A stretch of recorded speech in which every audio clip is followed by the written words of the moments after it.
Well, I'm here. All I can say is welcome, everyone. Rightly so. Glad to see you. Respect the truth. Always peace. Yes, times have changed. And this is freestyle. Just hit my heart to really say a few things in no specific order. But I want to do more of these and kind of get the good stuff out, just shoot from the hip. I miss doing that. And I just want to say for those who are filing in, I'm happy that you're here. I'm glad that you're here. And not for any reason to say, but I have to say that life can be short if we don't cherish every moment that we have. There was an older woman that I know, and I won't call her name, but she recently just passed away. And she was a workaholic, I would say. And she admitted that also. She passed away at 75. When I hear those numbers, it's like, wait a second, I'm 62, that's 13 years from now. We always play the numbers game sometime. When you see on the back of a car, date of birth, and when someone transitions, and that date of birth that they have is after yours, you're like, oh, they're younger than me, but they're gone. You see, our footprint on this earth and in this life, when you really look at it on a physical level, it is so short. It is so short. And relative to how long it is, we can really make a big impact on life. And yes, Diane, Sister Queen Diane, good evening. I'm glad you're here. Freestyling it tonight. I may take a few calls if anybody wants to come in. This is just me relaxing here, and I wanted to bring everybody in with me just to chit chat, like we're having a living room chit chat, but I'm in the studio. And it is hot in here, but whenever I wear a polyester shirt, for some reason, it makes me sweat more. I should have put on something cotton because it's really not super hot. But this woman, I know her through other people, and we've always gotten along. And we've always had really frank conversations, shoot from the hip conversations. And she faced a lot of things that the people she's associated with and known for, she's very frank about that. And that's one thing that I respected about her. I will say that she was a so-called small hat, 1948. Even if you say the J word on a channel like this, AI will attack it, come after it. And it was a really, I would say, relationship, not like that we talked every day. Sometimes months would go by, but when we talked, we would really get down and talk. And she knew what her people were doing, and she faced up to it. And that's why I would always entertain the conversations with her. We would speak about perceptions and how things seemed from her side, and she would ask me questions, and I would tell her frankly from what my point of view was, even though it may not have been the official point of view of all of us because we're not monolithic. But welcome, LaShonda. Yes. Wow, 10 years? Oh, thank you so much. Thank you. Thank you. Much love for Mrs. Scurv too. Wow. This gives me the impetus to keep on going. And just from the heart, to be real, because, I'll get back on the subject, but thinking about it, with AI, and I'm going to talk about that in a little while. Let me just stay on the subject. But AI, what you're going to see on social media with AI that has nothing to do with the human contact, it's going to take over. And it's going to change. And many people won't care. But you won't have that love from a human being, human to human. Just like, LaShonda said she's been watching for about 10 years. Wow. That means a lot to me. I'm still here and you're still here. If I can do something to inspire you, motivate you, make you laugh, an insight on a real tip, that's what it's all about. That's what makes me feel good because it's human to human for me. I'm not out here right now trying to be this popular figure, whatever.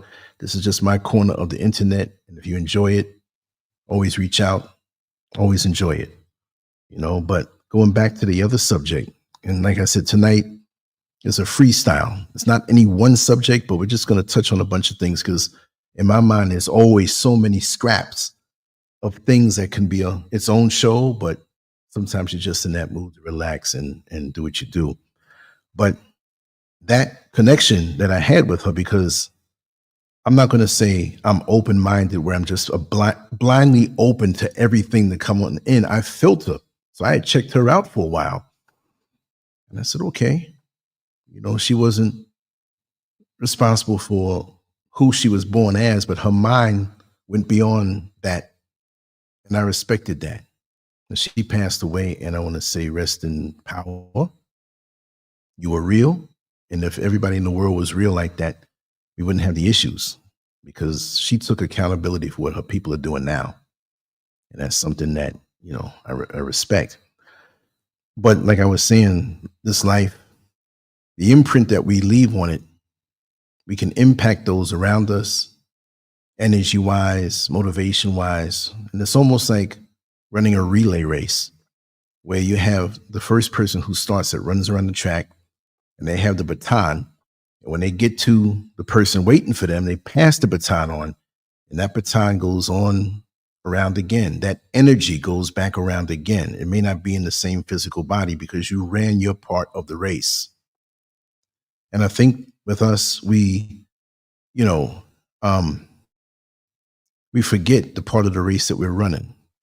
We forget where our blip is on the radar screen, that saying that I like to say. And it's sad when we don't realize what we should be doing at what particular point in our life. It's like when you're running in basketball to make the basket, you don't hold on to the ball as you go past the basket because you missed the opportunity unless you're going to throw it behind you, right? So many of us are so caught up in foolishness that lessons our impact and imprint in this world. The things that we are supposed to do, every phase of this life, even with the ups and downs, it's a joy to it. We're going to go through a lot of pain sometimes in this life and challenges and uncertainty. But if we stay on point with what we should do at that particular point in life, everything at the end of the day will be all right. And some people can't see past that. And that's why I want to, and thanks again, LaShonda, for the kind words. No, I'm not going to change. I'll evolve to get better, but I'm not going to change, become this superficial person, which really sickens me when I see this type of thing online. When folks who they're more concerned about the production. Now, yeah, the production. I got the logo, the letters. I got a studio here. Yeah, that's production. But that's production so I can come on back around and be myself. You see what I mean? Like me, I'm a perfectionist. I do certain things. I want things a certain way. But after all is said and done, let me come here and just be me. And that's what a lot of folks forget. Because all of our time is coming. My time is coming. The folks will look back on this and say, wow, I like that guy. Is he still around? No. You heard about him? Well, he's not here no more. I'm aware of my blip on the radar screen of life. So when I see individuals pass on, batons are passed to me that are still here. It doesn't mean you have to be 20 years old or 15 years old to run the race. I'm still here. You're still in the race. And it's not a race about me against any one person. It's a race to advance myself so I can leave something better for somebody else who picks up the scraps of me. If they see me on social media or written in a book or a piece of artwork or any of the things I've done over the last almost 25 years online. And people have said, and I'll say this again, they say, Lance, they took your channel, Lance. year, and almost 6,000 videos gone. Again, I'm not going to say, oh, it doesn't bother me, because really and truly it doesn't.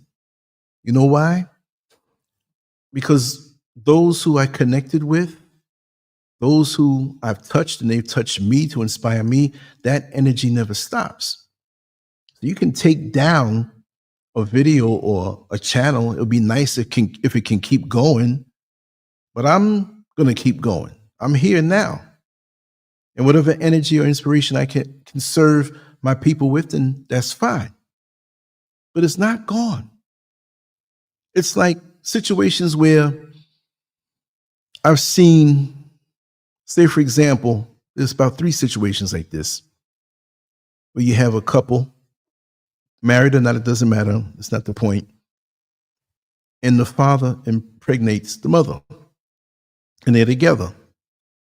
And for some reason, the father, he's deceased now, but the mother is pregnant, right? And that's kind of sad, because the mother wants the father to be around, but unfortunate situations happen. So she carries the full term of the child. The father has a little boy. The father's not around. He transitioned. But the beauty of it is that mother and the people who knew the father, they see how uncanny nature can be, because there are mannerisms that that child has just like the father, but the child never saw the father face to face. He may walk a certain way,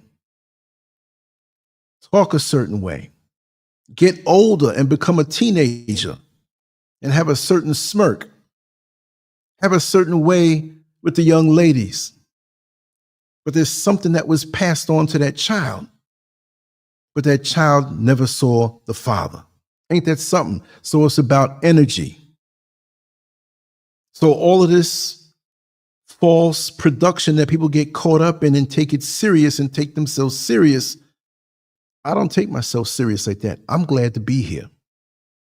I'm glad to be here to do what I do, to participate, because one day I'm going to be gone. And maybe there's somebody else out there, whether it's a child that came through my loins or not, but they picked up something positive, maybe a way of talking, a way of being, just, and other people too. Because we're the sum total of all the people that we've come into contact with. You represent everybody that you've come into contact with, good and bad. On the bad side, you make a conscious decision to say, you know what? I had some dealings with this person, but they're really rotten. I don't want to be like them. Then that's a positive result of dealing with that rotten person, because now you've improved, because you consciously do not want to be with that person. When it's good, it's good. There's so many faceless people that I know. My parents were married until the days they transitioned. But as I always tell you, my father had his own business, and he would go out and do his jobs and different things and come back home. And she was a school teacher. She taught in LaGuardia College and York College in Queens. Before that, she graduated from the Juilliard School of Music, sung opera, and so many different things in between. So I had all these influences around me. And I had the opportunity to meet so many wonderful people, known and unknown. I'm not going to say this. I'm going to say part of it. It was back, I might have been 10 years old. It was the early 70s. And my mother was always going to these distinguished functions, not bourgeoisie people, but people who were really about it, different movements, different things. And that's where I get that from. And the fire inside my father's belly also. And Shirley Chisholm was there. And at one point she ran for president. And I think this was before that time when it was the early 70s, I think it was, but I was under 10 years old. And she kissed me on the cheek. We didn't have phones and digital cameras or whatever. So that's a moment that will always be lost. But it was something funny. I was telling a friend of mine about Shirley Chisholm that I noticed. I didn't want to put it out there. It's funny. I'll tell some of you all off the camera, but she was a wonderful woman. And so I don't remember the words that she spoke, but her presence impacted me. Like I said, going around with my father, who was my first superhero, my first example of manhood. And I'm so glad to have him, not had, because the baton's been passed on to me. So the energy is still going on. So I am not my father, but if you meet me, you're going to meet certain attributes that my father had, just the same way you're going to see certain attributes that my mother had on this earth. And because he showed me the real raw deal as a man should in this life from young, he didn't sugarcoat anything. He told me the deal about life. And that's the importance of fathers, especially, with daughters too, because that's your first example of a man. And if he's treating you right, you go out into the world and you understand how to deal. Just like I was speaking to a friend of mine earlier, and I said that my daughters never were allowed to sit in my lap, only on my knee. And other friends back in the past said, well, you're the father. You ain't thinking no funny way. I said, I know that. But I don't want them to feel comfortable to sit on a man's lap. I didn't scold them if they didn't make a mistake. I said, no, baby, it's okay to sit here on the knee. When you sit on daddy's lap, you sit on daddy's knee. And any man around you at any time, it's not proper to sit in the man's lap. Right? That alone, when they go out into the world, they'll feel uncomfortable to sit on any man's lap. Unless now that is your man, that is your husband, that's in a committed relationship. Y'all do what you do. I ain't got nothing to do with that. I have to pass the baton on to you up to a certain point and you take it from there. But as a man, my father, I still think about him every day because he's with me every day. I'm not going to say there's this ghost-like spirit standing over me or whatever. People romanticize and say what they want, but he put it in me. So as a man, I have my father's male wisdom, toughness, ability to think and solve problems, but I also have my mother's caring, not that my father didn't care. I won't even say softer side, but I can say the female energy, but I'm not doing it justice by saying that. But there's certain attributes that she had as an empath, because that she was, if we didn't want to say it. And there's a warmth about her. But that's why I'm full range, because I can be just as loving and warm, and I can be just as vicious in your worst nightmare. So they balance out. So people that see me, that know me for, Lance is a chill guy. He's always relaxed, whatever. But you put your hand on somebody that I love, that's in my tribe, I'm your worst nightmare. I say, I never saw you like that before. Oh my God, you scared me. Is there something about you I need to know? No. But you deal on the level that you are dealt with.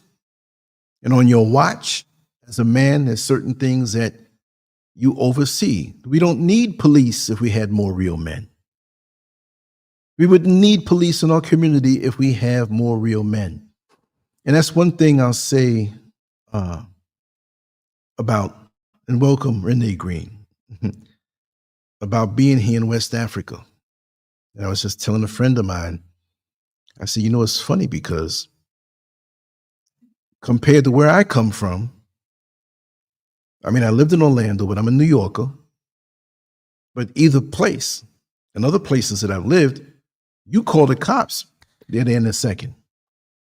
Here, if you call cops, especially in the mountains where I live, you better hope they get there in 2 or 3 hours. I'm not putting them down, but the culture here, the people basically police themselves.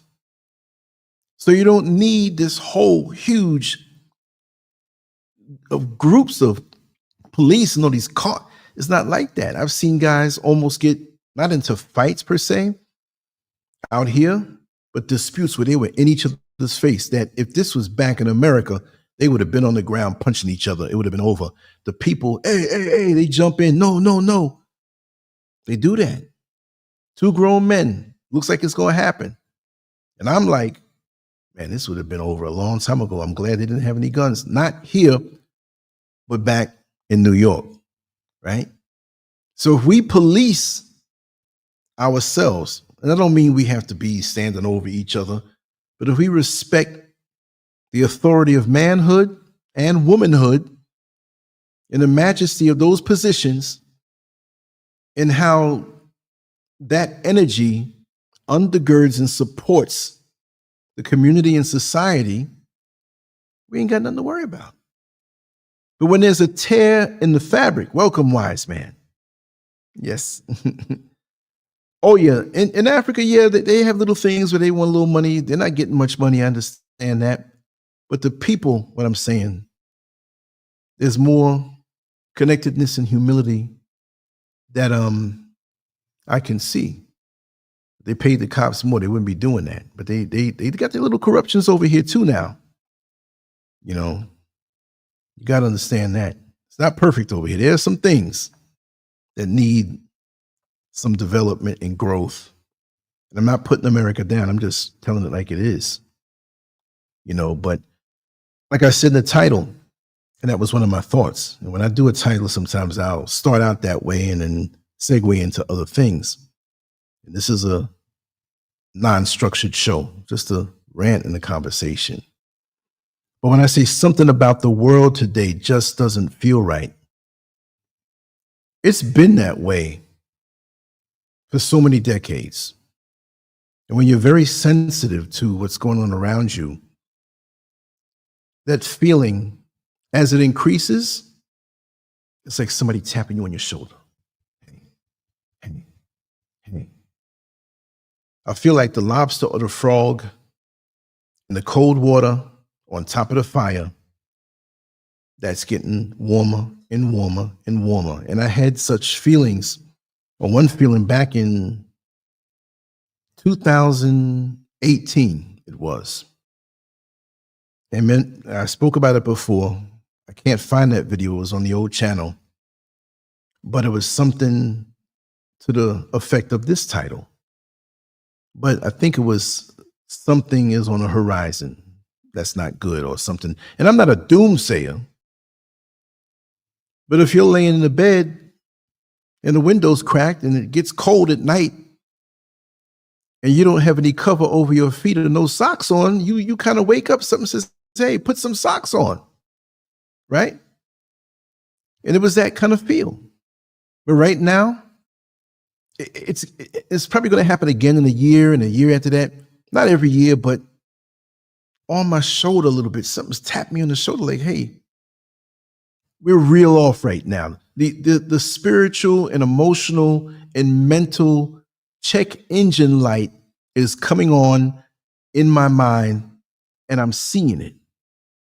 And like I said before, many of us will see the check engine light on our dashboard of an older vehicle. I'll take care of it. It must be something minor. I've known people to drive almost for a year or two before things got worse. Like, it's very sensitive to pick up that something's wrong with the vehicle. And there may be a part under the hood that could be $2 or $3 that needs to be replaced electronically. But you keep on ignoring that little issue. You keep on ignoring it. It's like when you see something in your children and you want to be in denial about it, and somebody warns you about what your child is doing or something they see in them, and you need to check them out, and you're in denial, and it gets full blown. You know, I know a situation where a young girl was getting kind of fast out there, but she was portraying herself as this holy church girl, and this happens, but it was bad. And the parent was warned. They got angry at the person warning them. Oh, you just trying to put my children down. She ain't gonna do nothing like that. And a few months later, the pregnancy was announced, and it ain't stopped yet. right? Because of the wayward way that child was going on behind the mother's back. So when we get that check engine light, we have to make sure that Landon, welcome on in, brother. Yes. Make sure that we check it out. Like a pre-flight plane. The plane can just land. The plane can land perfectly. And it's scheduled, and I don't know how airports work and planes work. I don't know how long it has to sit before it flies again. But there's some planes that land, and soon they're going to be boarded again and fly away. But just because it worked perfect that particular time and landed doesn't mean that you have the right to just take it out again, because something small could be going on with it. So you do a pre-flight. You check everything, and you check that plane as though this is the first time it's going up. And that's what we have to do. Me, I have my hang-ups. I check the perimeter of where I live. I check the doors. I check the windows. I check everything.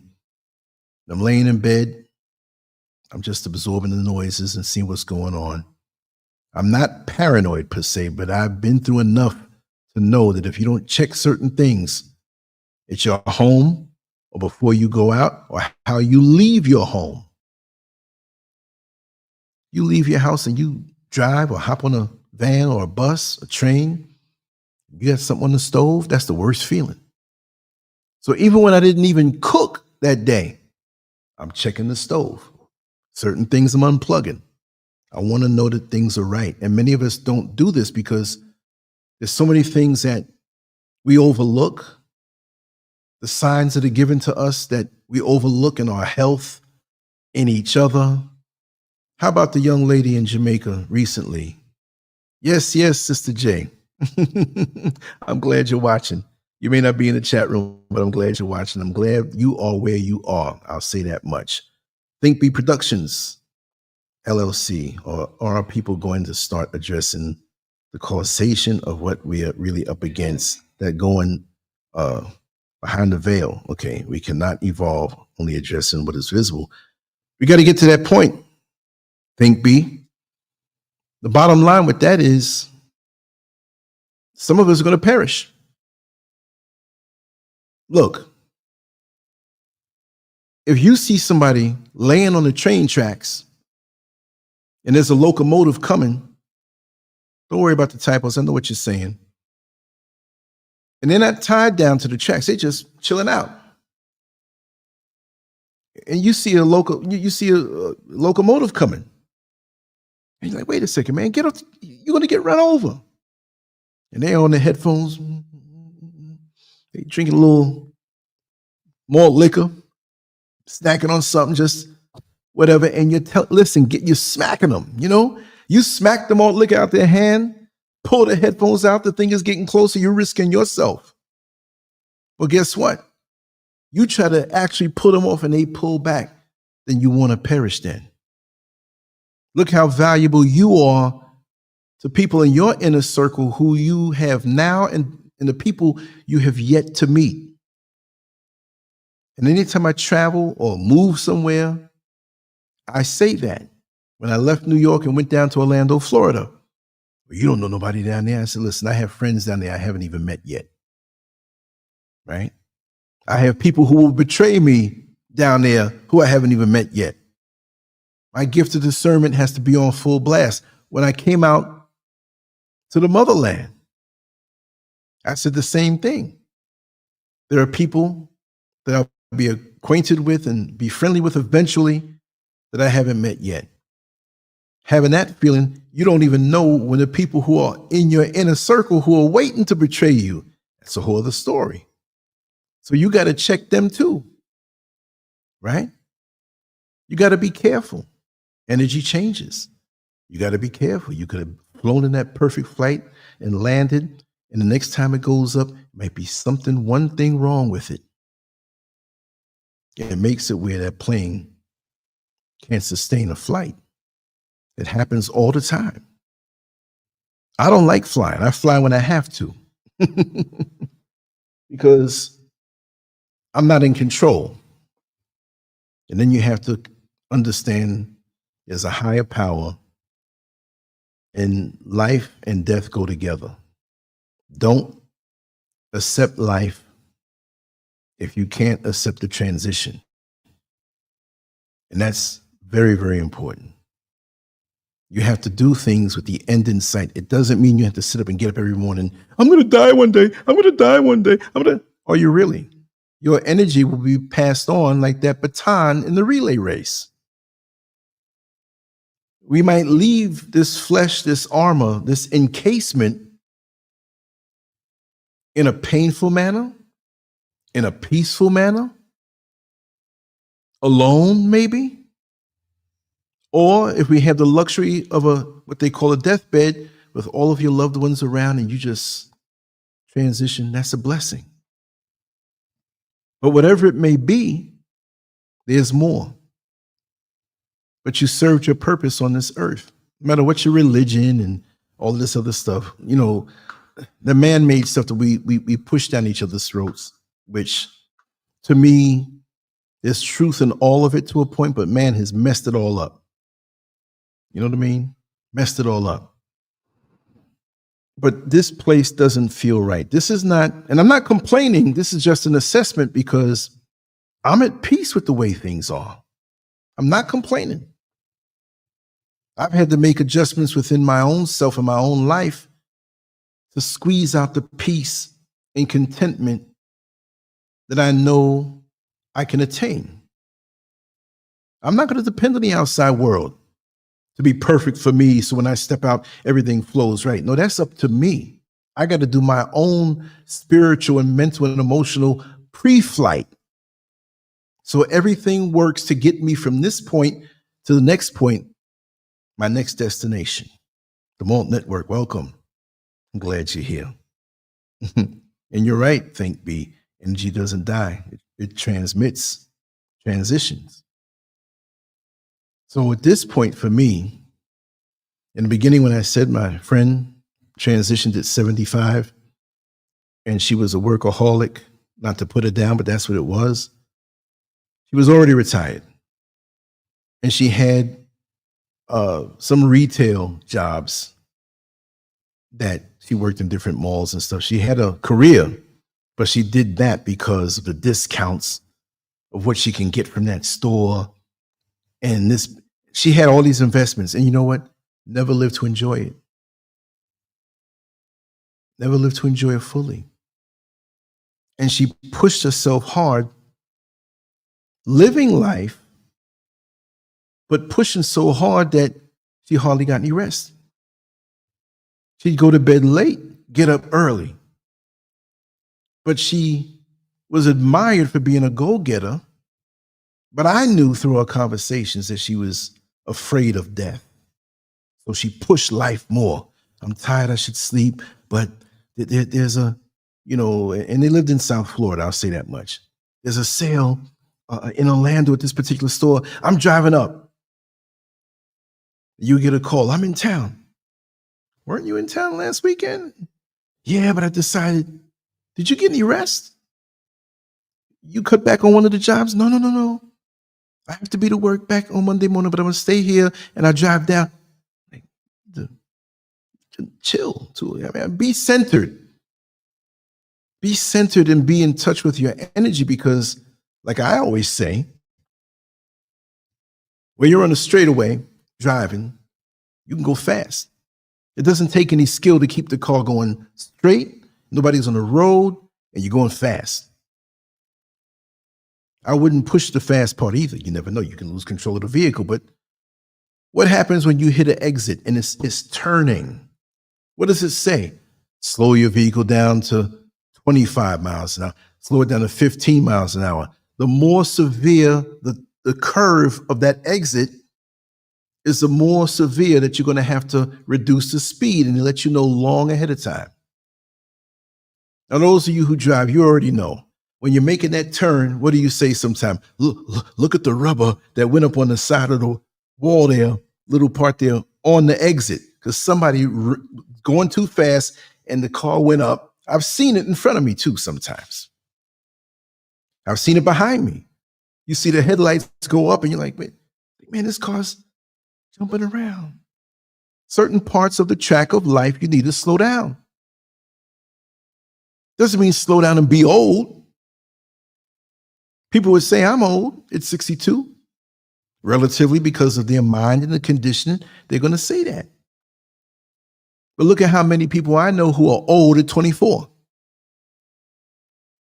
No focus, no drive, sitting around just, not that they haven't found their purpose, because that could be it too, but some people are worn out because of the indulgences and things that don't feed you back.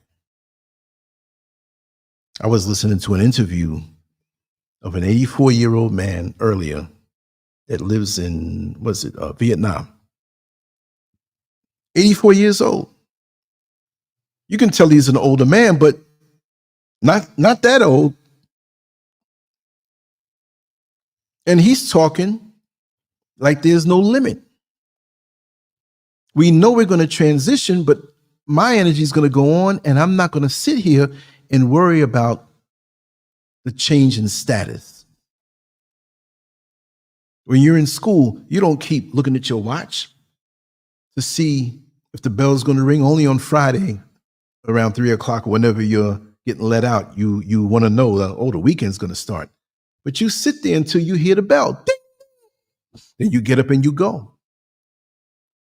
You go on with the class until the bell rings. I'm not going to sit here, oh, well, my daddy died at this age and my mama died at this age and whatever. Well, look, my mother passed away at 64 years old. I'm 62. Am I going to sit here, oh, I got 2 more years? I learned from their mistakes, misjudgments. I've learned not to make certain situations break me down. Let me get personal a little bit.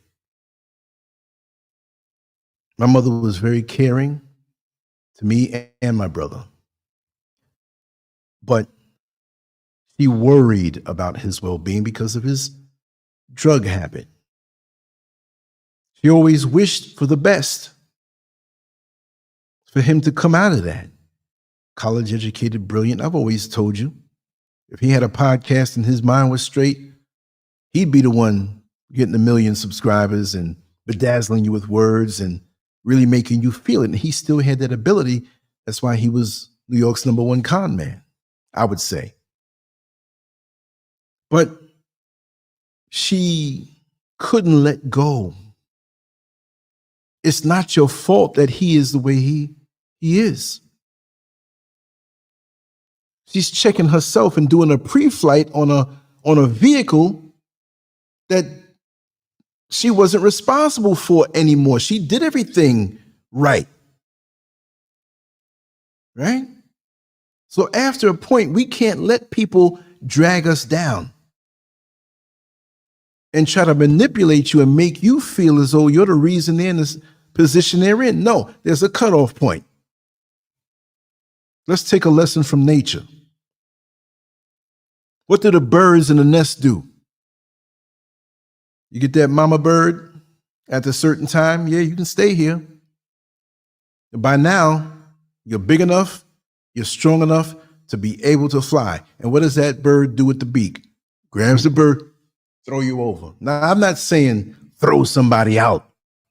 Some children need a little more time in the nest, but there's a different type of nest that you have to back away from when dealing with not only children that are grown now, but still trying to pull those adolescent strings or those childhood strings, but also people who are in your life who may be friends or so-called friends or haters in disguise as friends that are there to manipulate you for their own reasons.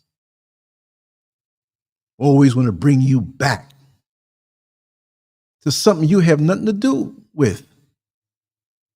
And here you go, and here they go. You're supposed to just, okay. And you're stuck in that period. That frightens me. I'm not a tough guy. If there's some kind of Bigfoot or Sasquatch busting through my window, I'm going to be frightened for a second. If I'm sleeping and something just bit me, so this is what you see me taking my pen and itching the back of my arm. They've been biting me up. I got some kind of rash on my leg. I hope it's not a spider bite, but I'm going to check it out tomorrow and get the medication for it. But you got to be careful and always keep some natural type of cream to put on, not the chemical kind, but something natural. So I take a bath in that. But yeah, you can't be forced to or manipulated to always stay. You have to be there for the people that you know care for you. But when they don't want to move forward, lots of times they want you to sit right there with them and babysit them and enable them on the things they don't want to face. And for me, it's not about reinventing myself. I'm the same person, but ascending and evolving. I have all the memories the same way, and I use those to go back and reevaluate certain present situations or my own personal growth. But please, you have the right to take your hand and smack me in the head. I won't retaliate. If I'm stuck in a certain era or a certain stage of development and can't move on, that to me is more frightening than what people say. Like with my friend who was afraid of so-called death, that's a living death. How about that? Where 2 or 3 years can go by before I see you and we sit down and you crying about the same thing from 40 and 50 years ago. Are you serious? Especially when it's something that's not, now if you lost a parent and it was tragic, or okay, and it's the birthday or the day it happened, I'm not mad at that. But every time you got to come and try to shift the conversation back, that's dulling my energies. Something's on my calf now. I got to itch my calf now. What the heck is going on? They chewing me up. Why is my blood so sweet now? What did I eat today? Well, I didn't have no sugar, nothing sugary, did I? No. But that's something that, like right now, when you hit a certain age, there's things you like. There's songs I like. There's certain songs I play. There's things coming up. I still follow bodybuilding. I'm not into it no more. I do it, but I still follow it. The Mr. Olympia is coming like in 9-10 days. I can't wait. Bunch of steroidy guys up. I know, but I follow that thing because it's in me. I follow boxing. I love the Crawford Canelo fight that just happened. But those are things that, it's like flavoring. My little pet peeves. On the table, I got my drawing pads, my lamp, and my other pens and pencils. I can't wait for tomorrow to come. Just take my time and do what I do. I want to set up the camera a certain way.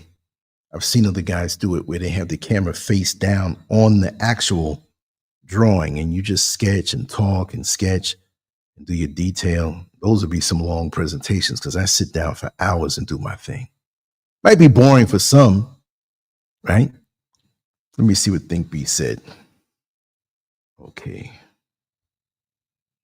What do you think about Bud Crawford getting put? That's something I was going to talk about. That's to let you know, Negro, that that's all you are in America. There's more stuff that, yes, and thank you, Landon. I'm going to make sure we hook that up. But that's to let you know. There's no way you're going to be a police officer in Omaha, Nebraska, where Omaha really hasn't, to my knowledge, produced any great champions. They're not known for boxing. You know what I mean? And now, not only that, but you have a black man who is truly a role model. And he had times in his life when he did veer away from boxing and put his foot in life in the street to a point, but that was much younger. Until he realized and said, you know what? I need to focus on this boxing because this is going to be my way out, because he was talented, because he started from single-digit ages. And he had a mother who pushed him. He had a father's life also. I don't know exactly how that worked, if they were under the same roof, but the father and Terence, they get along fine. The mother, you see them all there together. I don't know the inner workings, but whatever they did it right. Well, the mother would offer other neighborhood children kids, young boys coming up, if you can beat my son in boxing, I'm going to give you some money. And she never had to give up no money. But she toughened him up that way. And from what I could see, she has the warrior spirit also. Some people would say, oh, she's crazy. But look what it produced. And he was a high-level wrestler, high-level boxer, of course. And he took his time and fought his way up. But he should have been a household name from a very long time ago. The politics in boxing, which is and can be a very dirty, unfair sport, but I love it because of the stories behind it, like the story of Terence Crawford, who's a 5-division champion, but he's undisputed in 3 with all the belts. It's easy to grab the WBC belt, or the WBA belt, or the IBF belt, or the WBO belt, and you got other belts, but now this is known as the 4-belt era. And if you can dominate a division and beat all the other champions and get all of those belts, that's something. And you do it in 3 different divisions, that's big. That puts him as an all-time great. From a place that, may I say it, not to insult anybody from Omaha, Nebraska, but you know what I mean, that Omaha, Nebraska, compared to New York City, compared to Los Angeles, compared to Miami, Florida, Atlanta, Georgia, is basically nondescript in comparison. And so he took his time and beat the boxing politics and ends up on top, where once he was shunned, ignored, and basically held back. And he persevered. And he has his children. He has his woman, who would be known as a common law wife. They don't have the paper, but he treats her. They have a whole slew of children. He does her right. I don't think he believes in that institution of marriage as far as the legal aspect, because they can come after you, and I'm not saying his wife, but they can manipulate and try to destroy you through that. But like he said, he's always going to take care of her and the children, and they're all one unit. So ain't nobody missing the piece of paper. I can't be mad at him because he's that type of man. He's respected, nothing coming out, no funny business, no nothing, no scandal, no nothing. In boxing, the industry wanted him to be a fool. You see Adrian Broner walking around and acting stupid, and even Floyd Mayweather always flashing the money. And when you're black and you're a boxer, they want you to play that ghetto end of things. If not a little way, then just smear it on, because we expect you to be that way, the clown. He didn't do that. He did it his way. So now all of the accolades that he's supposed to get, that he didn't get. When he beat Errol Spence 2 years ago, didn't shock me. I'm a fan of boxing. I want to see what happens. I'm a fan of all of them who dare to step in the ring. They get punched in the face, take your hand and just tap yourself, just with an open hand, just tap yourself in the face. Cup your hand and put it over, just go and hit your ear. Could you imagine a boxing glove or a grown next person swinging on you with all their might coming up from their legs and hit you in the side of your head? Boom. That's what it sounds like. I used to play around with boxing when I was younger. I wanted to do that so bad, but my father was like, listen, you have a brain. That thing is never guaranteed. It's never guaranteed. Do it, but never walk away from education.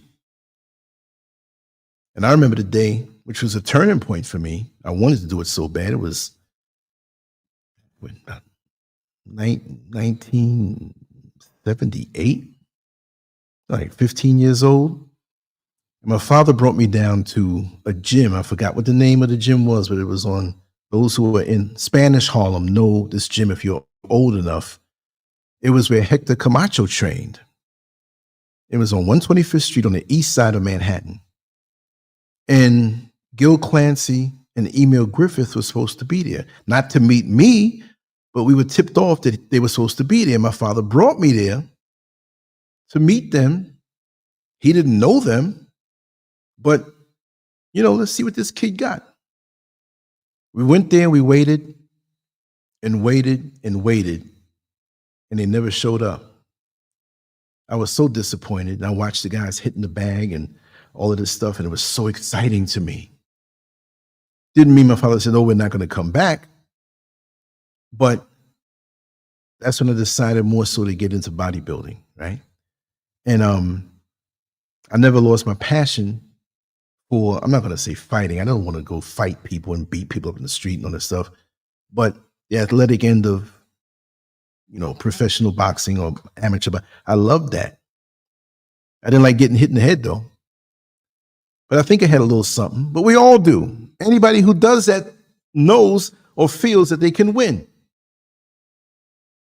When my father helped me with my discipline, he didn't need to help me with it because I grew up disciplined. Discipline was no problem for me. And you need that. You need, as a young boy, a man, not putting down women, because look what Terence Crawford's mother did for him, pushing him with a whole fight thing. I know the father was there, but she was the one. That's not common. But you need somebody on you, just like when you're on a sailboat and it's a windy day. You don't just sit back and let the sail move the way it wants to move. You got these winds blowing you this way, and you want to go that way. You need somebody to twist those sails away and lean in a certain way and navigate those winds to get you the way you have to go. And especially in the Black community, where we have so many people that are not manning their ships and allowing the children to go wherever they want to go, trying to be their friend. See how I jump from one subject to the next? But let's go back to Terence Crawford. I'll get back on that. I told you it's going to be free flowing today. I have a 5-track mind. It's always like a bunch of things going on. So Terence Crawford earns the respect of the world. Even people who don't know who he was, they're celebrating him. He has a parade to celebrate his victory and to celebrate the man who he is, more so than the victory, because he's done inspirational speeches. And yes, I got a big shirt wiping my head right here. That rag, I left it and it was too late. I had to start the show. So to me, he didn't fit the narrative, and somebody didn't like that. A message had to be enacted and put out to the world. So he's driving from, now this is 1 a.m, I believe. Now more things have transpired because he's suing now, from what I hear. And I'll be more up on it later on, and maybe I'll talk about it a little more in depth in the next few days as it happens and goes on. All of a sudden he's driving. You finish up a parade and people are shaking your hand, talking with you, and he's a real guy. He's going to stay there. It's 1 o'clock in the morning. So what? They say he was driving reckless, but he doesn't drink. He doesn't smoke. They can say that to justify themselves, right? I wasn't there. Maybe he was, but I doubt it. So he gets pulled over, held at gunpoint, and told to come out of the vehicle, and they put the cuffs on him. I believe they admitted that there was a weapon, a firearm there, secured, because he had security with him. You know as well as I know there are a lot of envious people out there.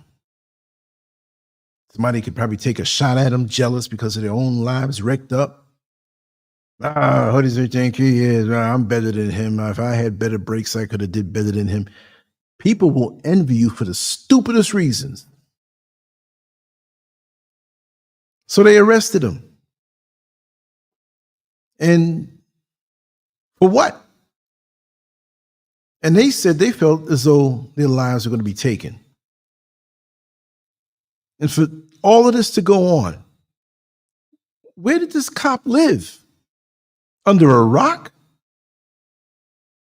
He just said, oh, I don't know who he is. You know how the media had to dominate or the media was dominated on the TV, on the news, in the newspapers, on the internet, on whatever you follow online, posters. Come on. And you pull a gun out on him. That's like a clan ritual. That's like something they have to do, whether it's the clan or not, but that mindset, that mentality to let you know you're no better. Who do you think you are? This is how we feel about you. But really and truly, for me, I've dealt with a lot of that. We've all dealt with a lot of that. We all have stories, large and small. But you know what? I'm stepping the way I have to step anyway. I don't give a damn what you think about me. I don't give a damn if you're trying to push me into some level of subservience. I'm always going to walk tall. In the bottom line, when people say, oh, well, you ran to Africa. I flew to Africa. I came here because I wanted to come here. I didn't run because I'm scared of these people. I walked tall and strong all my life, to the point where you see me coming down the street, you heard the theme from Shaft. That's how masculine and black I've always been. Don't run with that. Folks don't know me saying I ran and I left. I never did. How dare you? I didn't just start talking on YouTube bold about America because I'm over here now. I was in America and spoke about it. But the Johnny come latelys don't realize that even before I was online, they're not going to knock anything out of me. And I know they're not going to knock anything out of Terence Crawford either. I don't care how much millions he has, more so now. He needs to sue and make an example.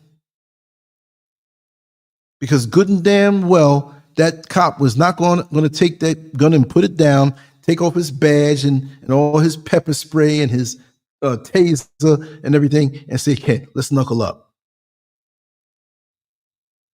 They hate to see when we excel, despite the things that they do.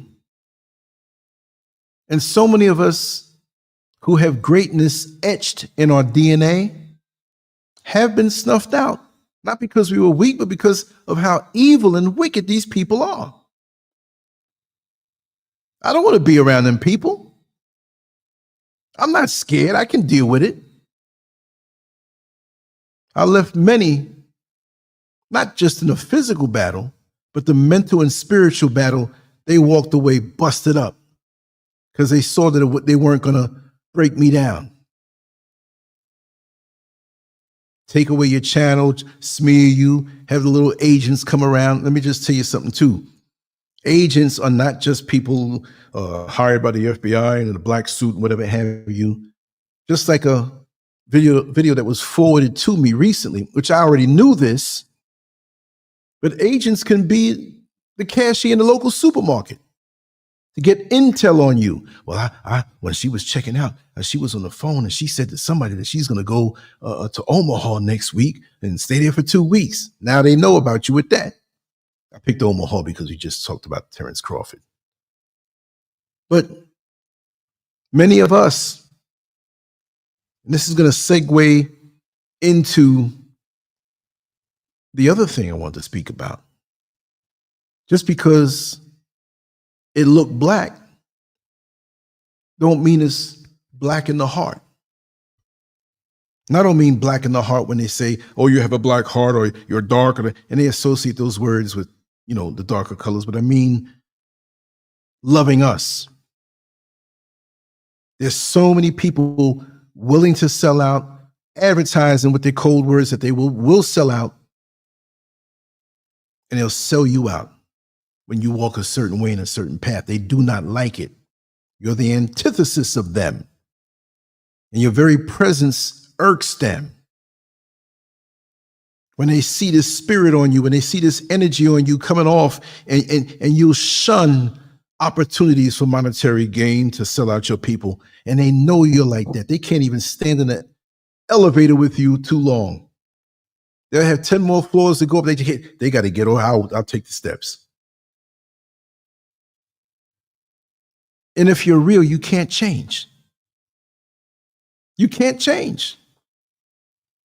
When you're allowed to see certain a truth or truths, and you got the kind of calling that you can't be quiet about it. You might be strategic and not speak on it right away, which maturity comes with that. You got the right moves to beat this certain fighter. You may not whip it out until you gas him out and take him out in the 6th round. Because you know he's out of shape. He ain't been doing his road work, his cardiovascular. You got to be strategic. And just like the brothers that I am privileged to speak with and to hear history in a way that I've never known in school, straight from the horse's mouth. You saw, sitting right next to me here, Daruba bin Wahad. I mean, he sneezes wisdom. Brother Malik Aziz, Dr. Vibrant Isa White Muhammad. It's not just on the shows that I get to talk to them. I get to talk to them sometimes every day when they shoot me messages. What do you think about this? Let's do it this way. Oh, did you hear about this, and that? Like, wow. That's how I know I'm blessed. But I have to sit at the feet of these masters. See, I ain't calling a white man no master. He ain't mastering nothing. These brothers who have dedicated their lives and have real history. A brother like Malik Aziz, who was the bodyguard for Khalid Muhammad when he was alive. The stories I get to hear. And I was speaking to Brother Daruba yesterday. And he's talking about all the things that he has planned here in Ghana and he wants me to be a part of. I'm like, yo, I'm honored. Let me be that unseen gear behind the faceplate of a watch that's helping it to move in its own strange, small way. I don't have to be the faceplate and you see the armor, the gold armor, the minute and the second and the hour. I don't have to be up front. If my purpose is to sweep floors in the presence of greatness like that, because like I was telling them, you are history. I don't mean history like you're the past. You're a living history now. When you ask yourself, where are the Malcolms and all on that level today? And most of them are fabricated. Most of them are sold out before you know who they are. The system creates them because they know how emotional we can be. They know that when you get a brother that rhymes and you can fabricate his background, I mean, come on. Who knew Barack Obama before he made that speech in 2004, I believe it was, at the Democratic whatchamacallit speech they do. The Republicans have theirs, Democrats have theirs. Who was he? They fabricated a whole background with him. They hoodwinked everybody. Got black folks emotional because he's a guy who had a little color to his skin. And the media blitz, social media was coming on strong at that time. And black folks are jumping up and down. He didn't have nothing in mind for that because he was a tool after Bush. They know they had us. Just from the fact that he's black, you didn't even have to hear anything about what he was saying. Yeah, we're going to vote for him. They put pictures and graphics of him standing between Malcolm X and Martin Luther King Jr. Emotionalism, to get you emotional. When you're emotional, you can get blindsided so easy. Your emotions are there to keep under control, especially when you're being manipulated by the machine. Whenever you start to feel a little emotional with stuff like that, I don't mean your own family. or a family member has an issue and they're crying some tears, and your tears may come and you embrace them and love them and say, listen, we're going to work through this together. But when propaganda is put out on you and you're manipulated, that's the purpose of social media. There are good parts that if you're smart, you can get in and get out. But most people are walking into this thing blind. They control your algorithms, what you see. They keep certain things from you. They'll manipulate numbers. I don't get big numbers. I have a new channel. It's a small channel. But they can tell me, well, you know, the first day you had 100,000 hits on this one. And it's not like that. I'm not going to believe that. It could be where they let 3 people see it. I got an old video from the old channel that I had on another platform, and there's some of those left that I uploaded on gang stalking. 5 minutes can't go by where people are not commenting on that video. They're allowing that one to go. And that's an old one, a couple years ago. And some of them people, I don't even know if they're real or not. The comments and whatever, you don't know what you're seeing. You don't control this. Filter what's going on in your mind. Question yourself. Is it leaving you with a bit of emotionalism? Is it setting you up? You know, it's just like a boxer. You get set up for the uppercut. And you get another blow, and your head is in the right position for you to step, boom, and knock them up, knock them out. It doesn't all happen at one time. You keep getting saturated with certain types of content. Of course, you're going to go after the things that you like, but it watches you and it will mimic you. Oh, this is what you like? Let me suggest something else. I'll give you what you like, but I'm also going to give you this also. Get you in that frame of mind. They're mind effing you. I'm not going to say F-U-C-K, but I'm going to say mind effing most of us. Most of us fall asleep with the phone in our hand looking at some type of content. It's getting deep into our subconscious mind. We don't even, not that we should, but our habits have changed. We don't watch the news anymore. We shouldn't watch the news anymore. We go on TV. You know, up in New York, it was Channel 2, Channel 4, Channel 7. 9 had its news, 5 had its news, 11 had its news. Certain programs. And now, again, like I said, I wanted to speak about AI. And I'm missing some comments. Oh, thank you, Landon. I'm missing some comments. I'm going to look over them. But this whole AI thing, this thing, to me, like I said, is straight demonic. It's going to change this world so much we don't even realize it.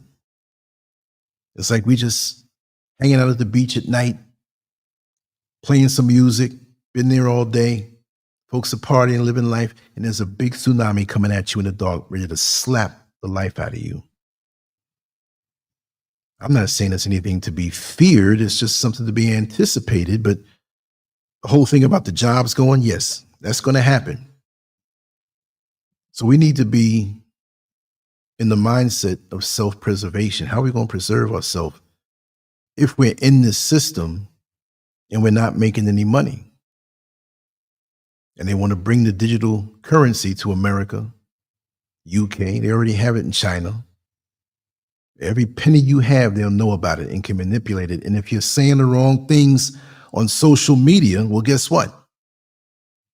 They can stop you from spending your own money. Certain things you owe that you avoid, they can go in there and just take it. There's no cash. You can't pay somebody on the side a little bit to go cut your grass. What you gonna do? Those of you married men who go down to the strip to purchase a woman for the night, you're gonna have to use digital cash. You know what I mean?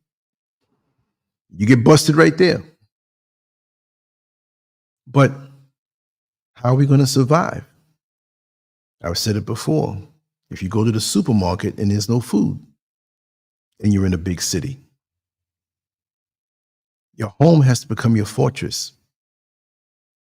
And it's not for everybody to be able to leave and go somewhere far out and remote, because really and truly, I want to move out further. I'm up in the mountains. I want to move a couple 100 miles away from any major anything. I may not be there 24/7, but something jumps off. I want to be able to go there and there won't be any signals. Oh, yeah, there will be from the satellites that I can get, but I may use it a little bit and shut it on off and get a CB radio and a ham radio. I'm on some off the grid type stuff. If you can't get your hands on water, what you gonna do? Drink Kool-Aid? How you gonna mix the Kool-Aid with no water? Not to be a doomsayer, but I think that there's more things we need to be worried about or concerned about, more so than what bad butt job Cardi B got. How many women this dude here that has all the kids there? The black guy, what's his name? I keep forgetting. He does a little podcast and interviews and stuff like that. So what? These little things take chunks out of our day. You think you scroll for a little extra 5 minutes and then you go back and scroll and see something again. That's occupying space in your mind. It just keeps coming. Some of us have days off that we don't get up out of the bed until 3 hours after we were awakened, because we just scroll. I watch these police arrest shows. Sometimes I like to see how they handle the arrest, how they try to provoke what they did wrong. And the first thing we say when we get them cuffs slapped on us, where's my phone? Where's my phone? Where's my phone? You see how attached we are to this thing? But we don't think about preserving our mind, spending time with ourselves, increasing our own vibration from within instead of having it sucked out of us because we're mindlessly looking in this phone. And you looking at the phone and it's looking right back at you. You sitting there in the bedroom making love to your wife and the computer's in that room and it's got a camera and they're looking right at you. Ain't that something? Your phone is picking up things and we don't realize. Also, here's the thing. If and when the internet goes down, and they're going to engineer that in the Great Reset, these are things that I know. Your ring light camera on your door, your cell phone, the Bluetooth aspect of it, all things Bluetooth. They'll have drones that fly around that help to bridge the gap when there's no internet, because they'll use the Bluetooth technology. And like I said, communities that have, I said ring light camera, ring light, I mean the ring camera, the ring doorbell. Got a ring light in front of me, that's what I'm thinking about. But they will use their own version of the internet with their technology and still keep an eye on everything. Still use that camera at your door, and they'll be looking at outside, right? They got so many things that we're not even aware of. We're not even aware of until it becomes something they promote to trap us, right? That's a whole different topic, you know? Let me see, Molt Network. White people know that their time is up and why they're creating so much havoc. Yes, yes. Thank you, Landon Price. You and your wife hosted some of the best in history, even at your home. We appreciate it. There's more coming. Thank you. Thank you. Yeah, Great Blackness says, I'm not living like I'm on the run from the FBI. Well, you don't have to run, Great Blackness. They know everything about you already. You don't have to run. I'm not running. It's positioning. It's like a fighter who has no footwork, might have good punching power, but he psychs you, the opponent who has athleticism and boxing skills. He know he can't keep up with that. So he says, yeah, I bet you won't stand here and fight with me, because that's what he wants. That's what he wants. So you get knocked out quick. I'm not running, I'm repositioning myself. Because in a strategic boxing match or any war, when you can reposition yourself and sneak up on the enemy in a different way, you'll always get them. Not running. But I'm not so tied to the system that I'm going to sit there at their feet like they're the master and not reclaim my own life by sitting there and sucking from the nipple of the enemy. That's another way of looking at it. I'm free. I'm a global entity. I'm not scared to leave Master's house. And I'm not saying anybody here is scared to do so if you haven't. Because we all have different situations. Like I always say, we have special needs children, we have elderly parents, we have jobs where we're going to be retired in 2 or 3 years. We ain't going to leave right now. I understand. Or you may be locked in financially on something, or you may have an incarcerated family member, whatever it may be. It's not for everybody to do so. You don't have to. I chose to do that. I've been wanting to leave America for a very long time. A very, very long time. It didn't have me intoxicated. I wasn't caught up in the spell. And I can't live anywhere else because this is the sugar honey iced tea. America is the best place in the world to live.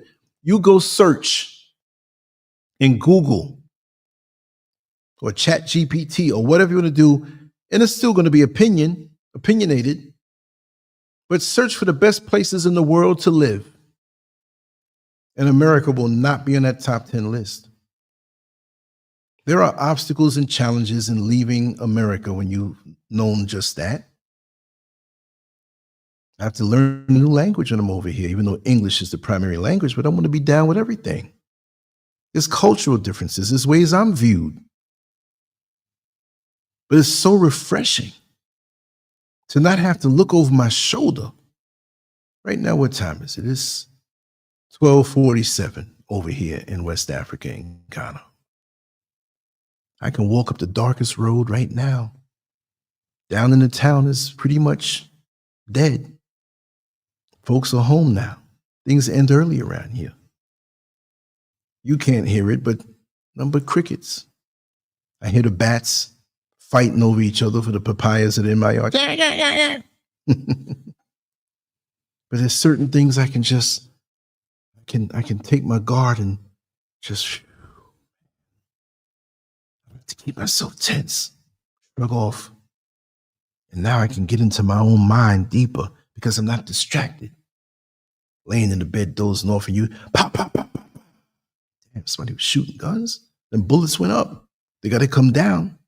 Let me move away from this window. You at the ATM machine looking. Somebody standing over there watching you, getting your money out. You don't know what's going to happen.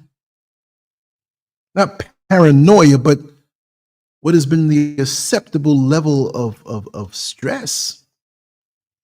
The analogy I always use is when you're that little kid on a Friday coming home and you got work to do, so the teacher gives you more books and you're carrying these heavy books in your knapsack, but you're laughing with your friends and you're glad it's Friday, so you're happy.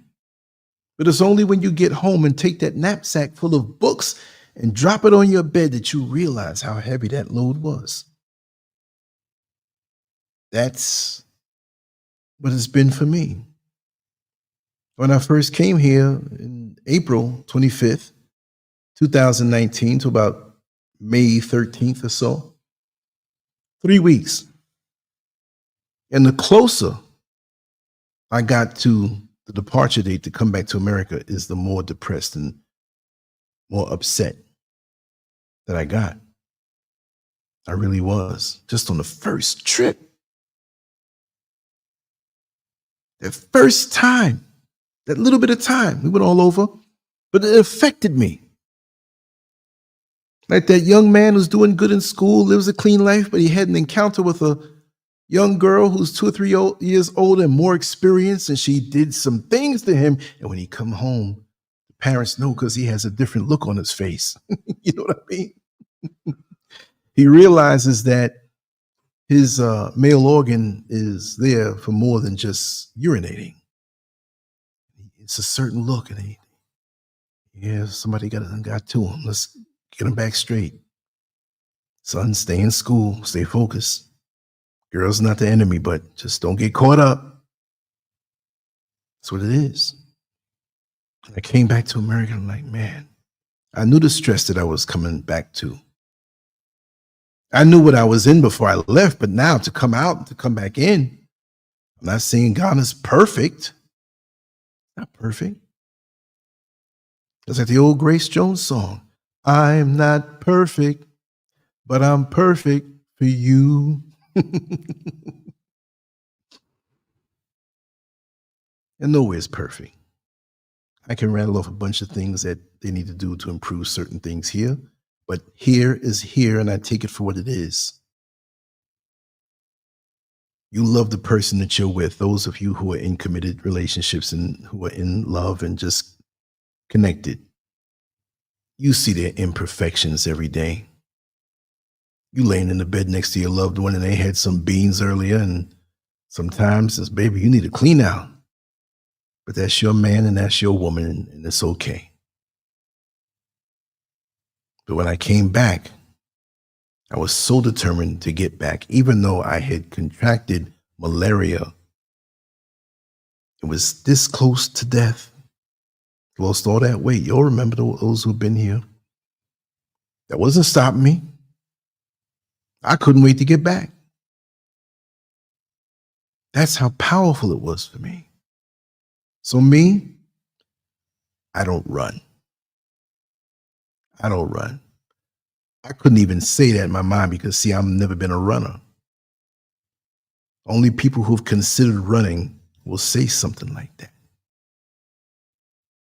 But you have to fight smart. And when you want a quality of life that you see, because everybody who goes into the shoe store, they're going to buy the same shoes. Everybody that goes to the restaurant, are they going to order the same meal? When you go to get a suit or clothing, do you all get the same thing? I mean, commercially, they try to put the commercials out to make a fashion trend to have us all cookie cutter. I've always been a different thinker, independent. I think for myself. If I come to a conclusion in my life of something I need to do and 20 people around me and do the same thing, it's not because I'm following them. It's because I have my own thoughts and that's the best for me. Because I know how I like to live. I know the space that I need.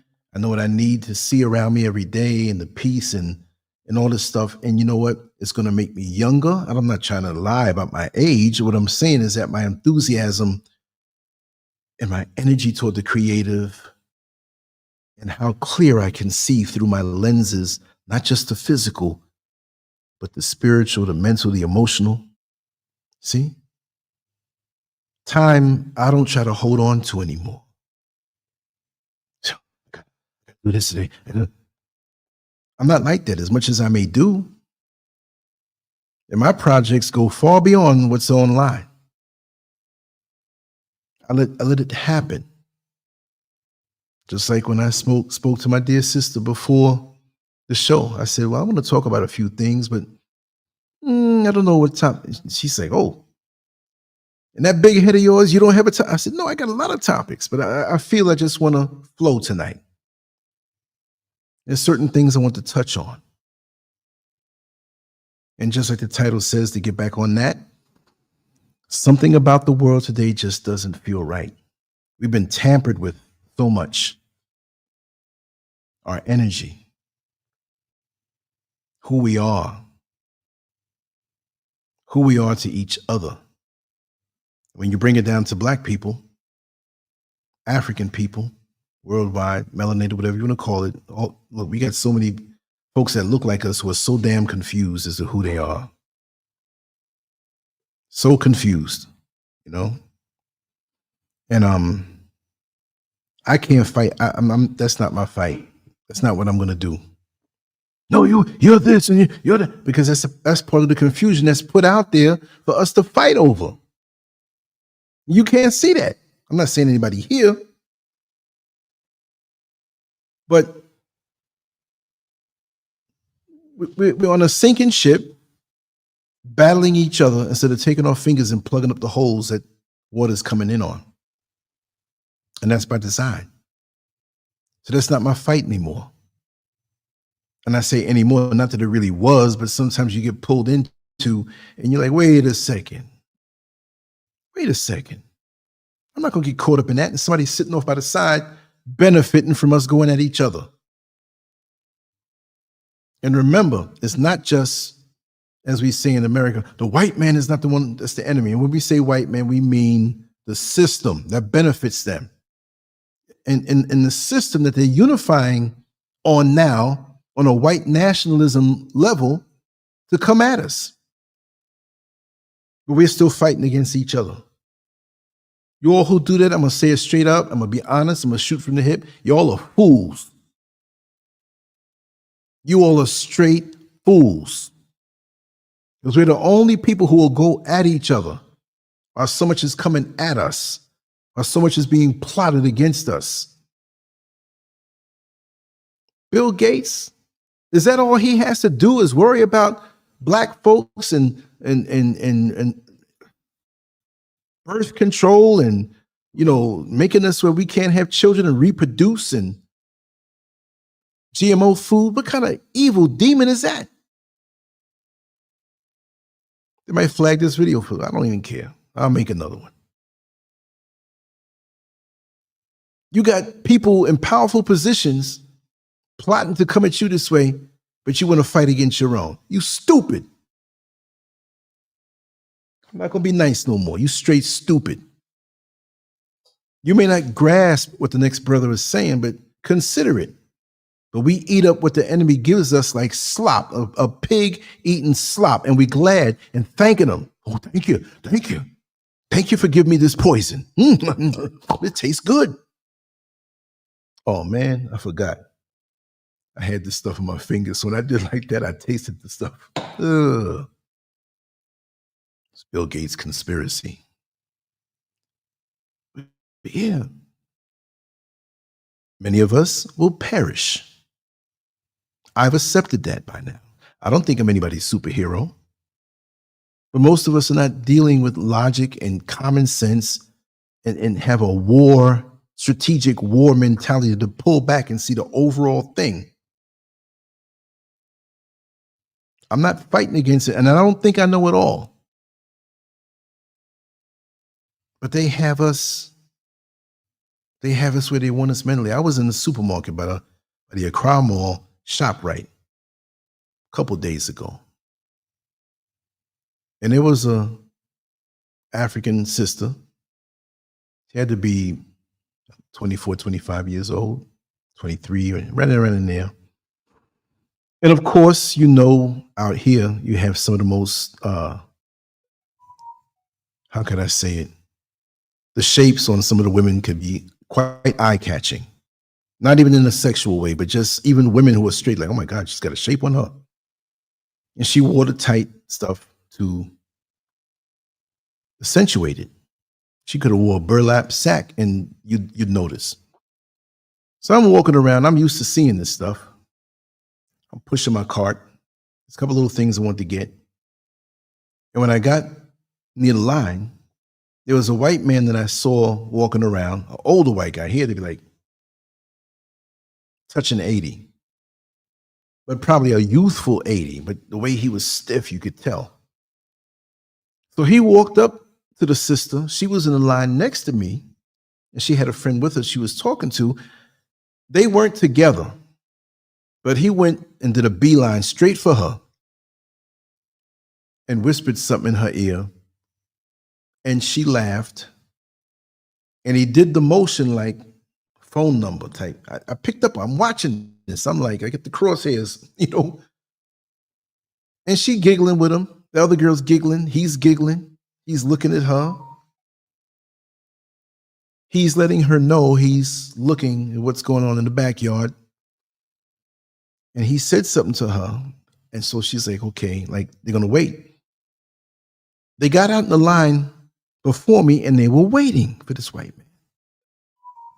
And as soon as he went back into the store to do a little bit more shopping, he took his hand And on her right butt cheek, he grabbed it and squeezed it. Squeezed it. I'm looking, and I wasn't looking at her. I saw her. I felt bad for looking at her backside while this man squeezed it, but I was looking because he had the nerve to squeeze it. What if I went up in his community where he's from, and just on the first meeting in the supermarket, squeezed one of his sister's backside? They'd have me locked up, lynched, burned at the stake. But he's so confident he can do this because there's a lot of the sisters out here that don't really understand the dynamics with race and how things work. And they feel that it's a privilege for a white man to touch you on your backside. And they were outside waiting for this man. I was done. Not everybody out here is conscious on a global level. They think that's a step up. They think it's a privilege to be used as a sex object because their Jesus is white, right?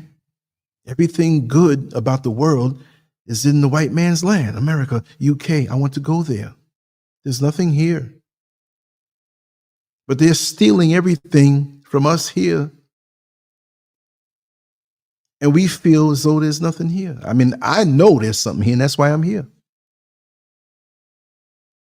But I'm not so, what am I going to do? Rail and get mad? This is what's going on. And the deepest, and probably tomorrow I'm going to talk about that. Our minds and the things that we say and the things that we have been programmed, but yet and still we fight each other. Yep. We fight each other. Yes, Sweetberry, same in Gambia. And probably visibly worse. It's here too. It's here too bad. And they know they have this privilege. They're supposed to receive this treatment. The white men come here and see the black women like they're pets, sexual pets. And because it's programmed in their mind that that's a step up. No, it's not. But you don't realize it. They're just using you. Even the women coming to use the men, these old wrinkly, crinkly, liver spot having, varicose vein having, more than cellulite having, Herman Munster looking white women, and these men young in their 20s, tonguing them down, tonguing other parts down, front and back, because it's a privilege. Take me back with you. I want to go back to the UK where life is better. And folks who've been there that are black, that know the deal, they can't wait to get out. You don't understand how they see you. Welcome in, Reese. And you're just so glad to play the subservient role. And for some, there's no waking up. There's no waking up from that. And I have to observe that, just observe it. And what am I going to do? Get all fiery and get in there? I saw a brother. He was probably about maybe 30, 28 or something. He was with this white woman who was so fat. So, I mean, she was just spilling over. She looked like Jabba the Hutt sitting there. And she had to be about 45, but pale and terrible. And they were sitting at the restaurant.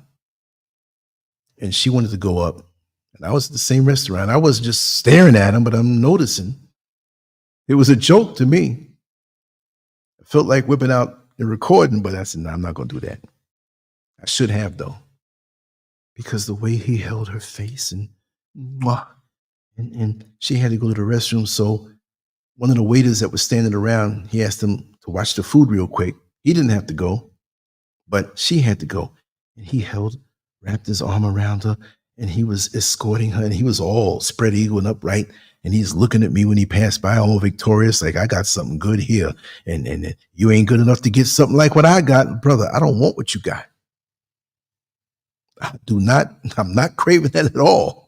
I don't want what you got. He came back, the same spread eagle way, like and he pulled the seat out, whatever. Would he treat a sister like that? A lot of the brothers here don't even pay their sisters no mind except to use them as a glorified friction provider. I'm not saying every situation, but when they have the golden opportunity to be with the oppressor's children, or daughters, or whatever, or they'll abandon ship. They'll leave who they're with for what is in their mind to be an upgrade. Yes, deep, soulful sounds. I feel like we're living in a post-apocalyptic Mad Max world. Yes, we are. But you know what? It's pre-apocalyptic. I'm getting tired. The word is apocalyptic.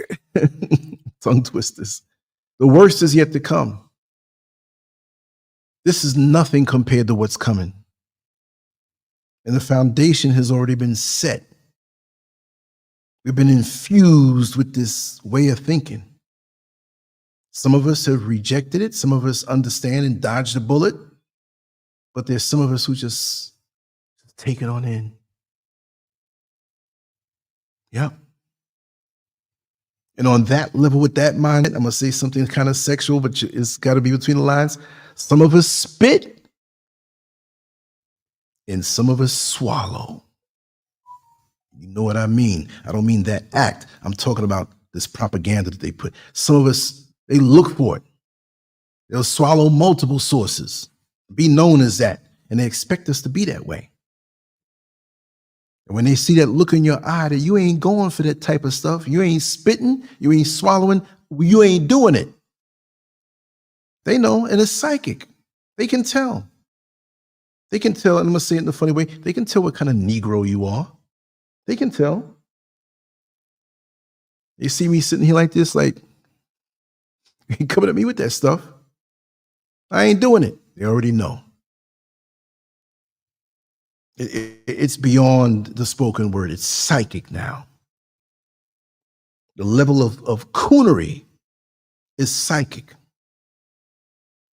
When you see one who you feel is superior to you, and you see one who you feel has more power than you, and you're into the coonery, you get down on your knees, you spread eagle, you spread them cheeks, and assume the position with a smile on your face. I can't say it no other way. When you see a real one who sees you like that, you feel some kind of way, because now you feel stripped because you've been revealed. I ain't saying nothing. I already know what you are. And the bad part about it is there's so many of us that talk the talk. Yeah, you're right. They want us to feel defeated and demoralized. But I'm here to let them know they were born demoralized. For the role that they have in this world as the virus, the planetary virus, they were already born that way when they look at their real history. They already know. They already know. And when you know and you look at them, they already feel it. I forgot what the commercial was years ago. The jingle was, one look and you know, one look and you know. I forgot what that was. I think it was a local commercial up in New York. It was way back in the day, so I know it was New York. I forgot what that was. I gotta search it and see if I can find out. But one look and you know. It's psychic. Psychological warfare, yes. Deep soulful sounds. Like I said, if your phone, you can hold it up in front of you and look in your phone, and they could tell by your eyes who you are, which our eyes are unique. But if you can read that, and that's something electronic, and it unlocks your phone, facial recognition in your eyes. What about human to human? Why is it that the animals in the so-called wild, which is very organized, the system that we live in is wild, but why in that system, animals will look, the lion might be half asleep, but those animals who can gang up on the lion, they look and, oh no, that's the lion. We already see the fire in his eyes. It's all in your eyes. I can spot so much quickly Not from the premeditated expression a person will show me when they're trying to impress upon me a fake personality, but that unguarded look. When you catch them looking at you and you see it, that's a fraud right there. That's a turncoat right there. That person ain't real. You can feel. You don't say nothing yet. You hear, yeah, how you doing? Yeah, man. But you're already on to them. And I'm not that good. I've been fooled sometimes myself. But when you have spent time to yourself, do your own pre-flight, hone your own skills, and to know yourself and ascend, throw out the junk. Stop scrolling, just letting anything in on your mind. Say to yourself, I am researching this today. I want to find out about this today factually. That's when the internet and cyberspace is great for information. You just sit there, just scroll. I'm not looking for nothing. I just want to see what's out there. You go out sometime, put some money in your pocket, and have that same attitude. I just want to see what's out there. You might end up in jail. You might end up unalived. You have no inertia. You have no power of your own to say, no matter how the winds are blowing, I'm going to direct my sail or my sailboat to bring me there. And like I said before, if you're trying to get to the other side of the huge lake and the winds are coming at you, there are ways to manipulate that sailboat to push you against the wind. Well, it's the same thing on a spiritual level. There's so many things trying to pull us this one way when we want to go there, but this thing is trying to push us back there. It can come through your influence on television, on the internet, through friends, influential people, or the masses of people around you. We figure, well, must be something right to this doctrine because everybody's running for it. Do you really want to run where everybody's running without thinking about it for yourself? Yes. Oh, yes. I love your deep soulful sounds. If you're a man, no homo. If you're a woman, I love you. But yeah, devils can attack us through the people around us. Isolation is elevation. Grind and pray in the dark and shock them with results. That's right. So all you hear behind me is crickets. I come down here. This is my think tank. This whole property is. You want to leave out because I keep my filters up, my guard and my filters up. And I examine everything that I put in. Because we're the sum total of all of our experiences. And like I said early on, we represent those who are fed into us, good and bad. Like I explained earlier, the bad people or bad influences tell us where not to go, who not to be. See? So I'm always in a state of learning and elevation and, dealing. And when I go out in the world, you have to deal sometimes with these spirits that are diametrically opposed to you, or they spot you for the energy that you have, and they want to try you, or they resent you on sight, or they see you on sight and they're a kindred spirit and you get along fine. I love that play. I love that interplay of feeling people and looking. Some people see you and they see your elevation, which at that point, your elevation on certain levels of discernment and awareness might be more keen than they are at that particular point. Maybe they'll reach and go beyond you. Maybe they'll regress, right? But it frightens certain people when they can figure out that there's something more to you than just being a low vibrational, low level creature of carnal, hedonistic pursuits. To choose my words perfect or proper, right? Yeah. Hey, listen, deep soulful sounds. Keep going. I love you. Our light irritates their demons. It does. Yeah. They despise your good nature, but you never allow them to do so permanently, right? They are wicked. I've had wicked people tell me I'm wicked. And I guess from your position as a wicked person, I am wicked to you because, like you said, your light irritates those demons and exposes them. They have to see themselves for who they are. They don't like that. because they're delusional amongst themselves.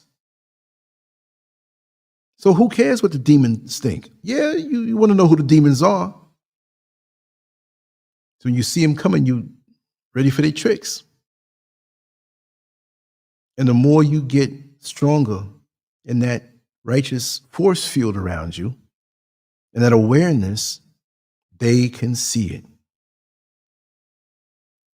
It's almost like you walk down the street, say it's like 10 o'clock in the morning.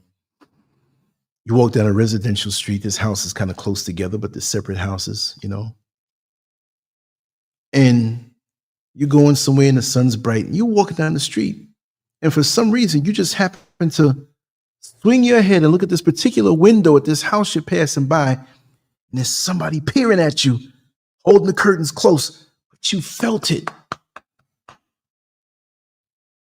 And they closed the curtains. How did you know to look up at that point? See, there's something special about you that maybe you don't even realize. Sometimes you catch that by mistake or by chance, but there's those times where you don't even consciously say something is whatever. No, you felt that energy. And the ones that are really true with it are those animals and what they call the wild, which is very organized. I've said it before. All of them are equipped with some type of defense, right? That will keep them alive. If they're off point from what they should be as an animal, we're animals too, then that's when they slip. Some animals have teeth that'll bite the mess out of you. Skunks make a scent that you can't take and chase you away. There's some humans that I know that must have some skunk in the DNA because they damn sure stink too. To be funny. Some have no defense except to run fast. Some, like chameleons, have no defense except to change to the color. They run up on the side of a tree and they get the color of the bark of the tree. And you can't see this right in front of you. It happened to me the other day. It was a lizard that could change its color. I'm standing near to the tree and I look and this thing moved. Man, I jumped so fast. A big lizard with a tail and everything. It wasn't going to bite me. It couldn't bite me, but man. See? Different ways of defense. This is why I don't always play my hand. I hear some conversations in public transportation or whatever. I don't jump in. Oh, that's wrong. You shouldn't. No. That's the wrong. No. Strategic. Let it slide. If you want to go on the road to doom, you go on the road to doom. Keep thinking that way. Right? But this world is different. I feel what I thought the trajectory was is way off. It's like you leave New York City and say, I'm going to drive down to Texas, but you end up in California. And you felt that you were following the directions properly. And you did, but how did I end up over here? So I say sometimes, what world am I in? Think back when you were in elementary school, middle school, junior high school, even college, if you're going for some type of career. You might be in that career. You might be on that trajectory that you plan for yourself. You may have a successful reality. But when you look, the world didn't cooperate. It's something different. It's like, this is not where I should be. The energy doesn't feel right. The people don't feel right. They're compromised. They're zombified. What happened to the old cookouts? And we all used to get along. And yeah, some neighbors that didn't dig each other, but where's the unity? You see, black people, I'm going to tell you, a lot of black folks that moved out here. And all they want to know is, how big is this house? How are you making it? How much money are you getting? Are you retired? Do you get a check? Nobody saw you for the last few years. Why are you hiding? You know what I mean? Don't worry about it. You're worried about the wrong things, but you'll carry negativity of something that you just heard easier. You're worried about the wrong things. We're getting in each other's ways, just all over. Kudos to the ones who hold it down the right way and carry themselves in a respectful manner and don't look to cross any lines. But you got people, they hear one little thing and they run all over town with it. But then they want to present themselves as righteous. What kind of people are y'all? When you don't want to be bothered, or they can't stand you because they know you know what they are. I'm not afraid to tell you who you are. I don't bend for that type of energy. No, I don't. What you say? They'd be so much further ahead in their lives if they can keep their eyes on their own. You're right. I ain't mad at you. So I'm putting some of these on the screen. I forgot to do that. Let me see here. That's right. That's right. They're doing it and looking sideways. You go on the highway and drive in your vehicle and get to a sizable speed and start looking sideways, you'll find yourself wrapped around a pole. What's for you is for you. What's for me is for me. Right? Pocket watches. Yep. Or they see your ease of life that you've attained because you know how you want to live. You may have some nice things. You may not want to be possessed by possessions. You go to the all-you-can-eat restaurant. Do you eat up all the food? No. It's nice to hear all you can eat. And you eat all you can eat, but your stomach has a capacity. So I'm going to keep trying to buy up every single new car and get the biggest house. And yeah, it's pretty big here, but I'll let you in a little secret. I sketched me and Mrs. Scurv lay side by side in the bed. And the architect said, listen, I'm going to be out of town. I'm going to swing by in 30 minutes and get the plans, the layout, the basic layout. Not architecturally sound, but you want this bottom floor, this floor, and that floor, how you want it to relate. I already knew it, and we discussed it. So within that 30 minutes and 20 minutes, I took time. Okay, here's the bottom floor, here's the middle floor, here's the top floor, this is where the steps going to go. Everything to the detail. I'm an artist. That squared off stuff is easy for me. And he got it. But I put no measurements with it. He put measurements bigger than what? Because if this was 25% small, I would have been just as happy because the layout would have been right. It made it big. I'm like, whoa. Now it's more materials, more cost. All right, no problem. Right? But some people, they'll tell you, oh, you don't need to build anything. So maybe I want to. I like it. Reasons, personally, I work hard all my life. Sacrifice my whole life. I can't get something that I want. I don't even have a car right now. Is there anybody jealous of me because I don't have a car? Oh, he ain't driving. So what? I don't have no engine overhaul to do or tune up or braking. I'm free from that. Everybody has their own thing that they like. So what? You like what you like, I like what I like. But if I balance my existence to where I can live a certain way and have a certain peace of mind with what I get, living below my means, I'm not even thinking about money like that. Let the bills pay automatically, the bills, the little bills you have. Okay. Need to buy something, I'll go buy it. I'm not living to impress. Creativity is my get high. Creating a nice show, nice program, a nice piece of artwork or whatever. You know, when we did this place here, this is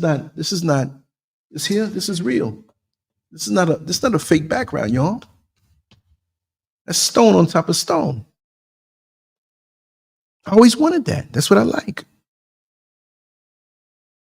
To brag or whatever. No, this is what I like. You like pink, I like blue. The next dude might like men, I like women. Bring it around me, but I like what I like, you like what you like.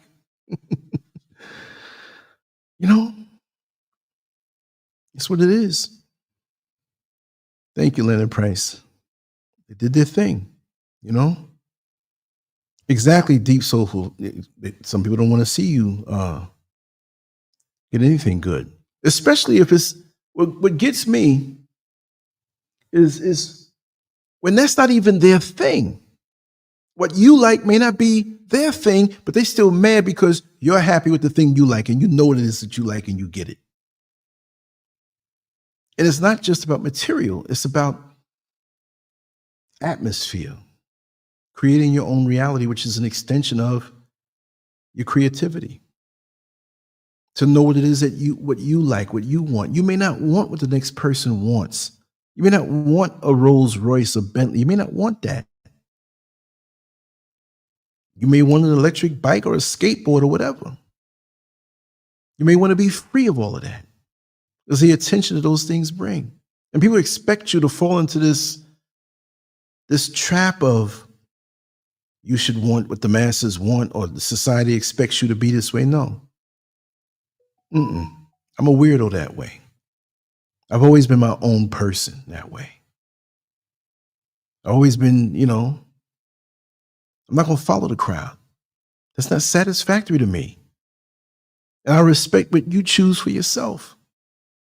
I may even inquire, like, tell me about what it is that you like. I'm not going to hate you for it. If you get to a certain level of contentment in what you do, I'm happy for you.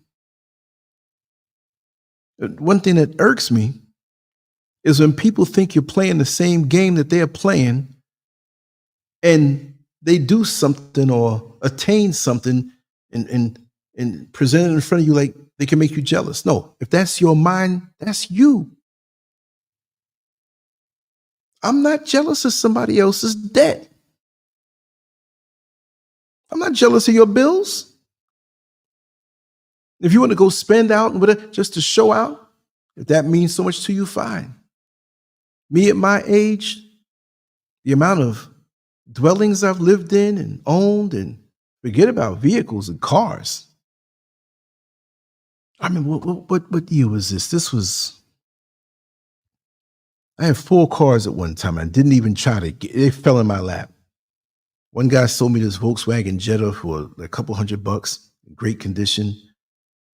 I had a Lincoln Town car, a Chevy van, and a pickup truck. What you do? I'm like, it just happened this way. I got some good deals and sold and whatever in transition, but I wasn't trying to, I hardly drove that Jetta. Nice sound system in it. Things come and go. It doesn't rate me. It doesn't elevate me to play the material game. Because it's wisdom gained. It's the ability to sit down and have a conversation that's compelling. There's a lot of well-decorated fools out here, and there's a lot of smart people that have wealth. And guess what? A lot of them are not even thinking about it. They're thinking about the freedom that some people are sharks and they're going to always be greedy and try to dog eat dog you. It is for you to figure it out and to figure out what lane you're in this path of life. What are you passing on to the people who are coming after you? What lessons do you want to pass on? What influences do you want to share with a like-minded person who's looking to you, who have been here longer? What are you leaving this earth with? Are you a narcissistic entity that will be revealed even if you die and people start to put the pieces together, right? Are you a person who's an enabler, who's just used? You've been given a life and you have every right to live your life and to enjoy your life. We have things to do in this life, but there's things that we can enjoy. Don't let anybody, or you have to pull back your enjoyment so somebody else can get your certain segment of enjoyment. Like we forsake things and we sacrifice thinking that we're doing something good while somebody who doesn't even appreciate us gets that part, that extra part that we're given. That's not right. And if you end up miserable, it's your fault.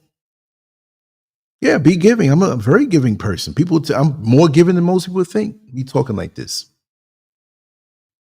I don't echo and repeat whatever. People have come to my home and say, you want that? Here. No, I can't take that. That costs so much money. Listen, I got 4 of them. I'm giving this to you because I see what you're doing with what you do. I'm not going to say specifics. People know. A lot of those folks are not going to echo that because they know that he didn't give that up. I know I wouldn't give him nothing like that. You know what I mean? That's the way it is. So something hits your heart, you do it over and above, and you'll always be looked out for. Even when it doesn't seem like you're appreciated at the moment, and the appreciation may not come from the person that you've done something for. They may scorn you and put you down and try to make you feel like an ass for doing anything for them. Because as you help them, they were despising you anyway. Some people. Well, I'll take the help, but who you think he is helping me out? But you don't realize until these people get on their feet. That's the way the game is played. That's why I got to clean my slates off every single day. My eyes, the spiritual, emotional, mental, wipe them down pre-flight before you go out there so you can see. You got to keep yourself in the right state of mind also. See, sometimes we can go off track within our own, thinking too much on the wrong thing or letting something get to us. Because in this fight that life can be sometimes, you're going to get hit. Very few people go into a boxing match and don't get hit. Like I said before, many times you'll watch a boxing match or the decision. You walk into the room and you miss the fight. But now the 2 fighters are standing there. They're announcing the decision. You're like, man, that guy's face is roughed up. His eye is black and closed, nose busted, blood coming out. And his hand is raised as the winner. Right? So he may look like the loser, but he's actually the winner. You don't know what you're looking at when you go out here sometime, because so many of us have gotten so talented at putting up such a false persona and false shield, the look, the mannerisms, so convincing. Don't go hook, line, and sink on what you see immediately. Just let it be. Observe everything around you, but there'll be that look, there'll be that thing, that quick little thing. And I was always good at picking up on those things that will let you know what's behind the mask. And maybe it's not a mask. Maybe that's who they are. Time will tell. You don't go for the knockout in every first round of a fight. You take your time, you throw your jab, see how they react. You feint, you come, test them out, and you record all of this in your mind. Take your time. You're right, deep soul. They want you to be jealous and get angry when you're really, really, truly happy with them. And if they get pissed off when you're truly happy, what do I have to do to get them jealous? They're always happy for me because I'm not happy for them. And they don't know it, but they're happy for me. I want them to be jealous of something. That's how some people are. You know it. The win at all costs type is dangerous. You're right. Need to love them from a distance. That's right. Got to. Especially when there's somebody who, like a family member, a friend who their whole family, so you can't reject them because they're still, or some in-laws. Some of them, you love them from a distance, so just don't be bothered and keep them from at a distance. No. Especially when there's a track record of them showing their hand. You stay right where you are. I am so thankful you have showed who you are. Pull off the mask. I'm so happy because now you're not getting in anymore, and I'm going to continue to rise. Continue to be who you are and to be recentered. Because now when you know the game, what can they do? Except step off to the side and it's, damn, he figured me out. I played my hand too early to destroy this guy, to take his spirit, to hijack his destiny. I can't do it now. He picked up on it. I knocked him down for a little bit. He figured it out. Now he's even stronger. You can't stand that. Shine. Not for them, but don't restrict your shine when your creator gives you that. See? You'd be wrong just to say, I'm going to show off and I'm going to go. No, pay them no mind, but shine within your own right. They'll find you. They'll hear about you. Karma comes around. Always does. Don't worry about it. It will happen. Because the one thing I know about this universe, and this is why they're having so many crazy storms, and we know they're engineering and controlling weather, but there's a lot of things that they can't, this world is so perfectly balanced. This world is about balance. What goes up must come down. The weather balances out. Life balances out.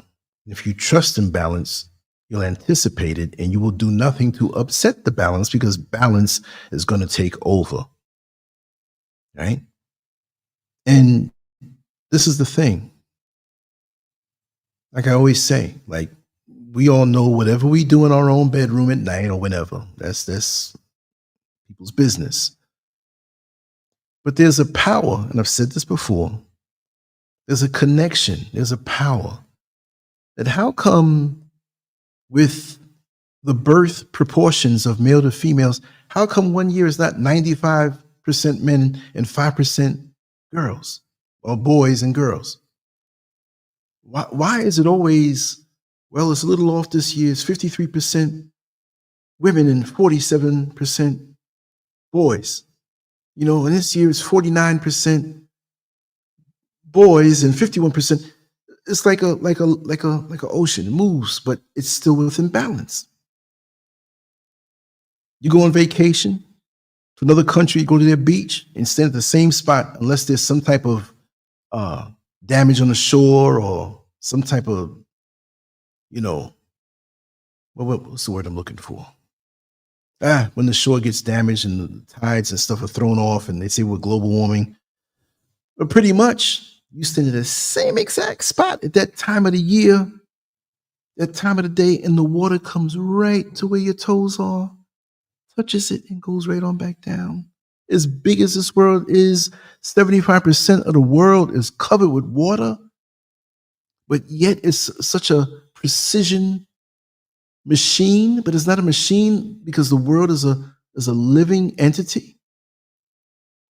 And certain parts of it can get sick by the viruses that are on it, aka our oppressors, who think that they're a God beside God and can just stick their finger in everything and change this and remove seeds out of watermelon and all that stuff. But everything in that level is perfect, perfectly made. We can't walk around thinking we're perfect, but as we fit into the system naturally, not just on a physical level, because the physical is an indication of what happens in the spiritual. This is why we go off mentally when we're living imbalanced. More and more people are losing their minds. Why is that? Because we're going against the natural laws. We're burning out and focusing on the wrong things. You want to have all these cars in your driveway. You want to have all this money. And like my friend who passed away, she had a lot of money. I believe she was a low-key multimillionaire and she was still working in customer service after her main job that she stayed on longer just to get the discounts. You craving this stuff, but you don't realize where your blip is on the radar screen. I'm pumping the brakes now. I'm slowing down. I want to enjoy. I still want to produce. If it's something that I do under my power, Like, I'm not saying, oh, I'm good old job, whatever. If I have to and it gets me, whatever. So I don't knock people who are at that point. But at this point, for me, I'm good where I am. I'm building and creating what's good for me.